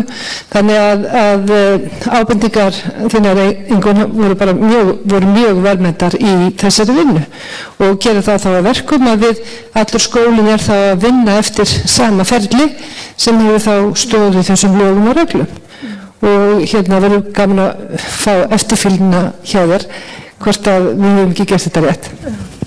Takk fyrir, þú bara bregst í lokin. Helgi Tómasson. Helgi Tómasson heiti ég í hagfræðideild og ég ætla að spyrja út í þetta hugtakana áhættu mat. Ég skil hvað áhættulausir vextir eru, það svona default risk og value at risk og svoleiðis, en hvað þýðir áhættumati sem þú talar Já. Þú bara lokum við mælendaskrá og Ingunn svarar bara bregst við en bara gerð svo vel. Þakka ég kærlega fyrir Ásta, það gott að heyra þetta. Ég bara bíð spennt eftir fylgninni, sjá. En þetta auðvitað, varðandi úttektina, þetta skiptir miklu máli að ég fái líka viðbrögð við áætluninni, að það séu rétt verkefni, rétt verkefni inn á áætlun og svo þetta samstarf sem ég á við stjórnendur við afmörkun á úttektum og samstarf bara við upplýsingar og annað hefur bara gengið mjög vel og það alveg svona lykilatriði til þess að tryggja gæði úttekta. En varðandi áhættumat, ég veit að það eru til mismunandi áhættumat svona gerðir en ég með inn í endurskoðun áætlunina, ég ætla bara aðeins að kíkja í hana og það varðandi það sem var skoðað áhættu þættirnir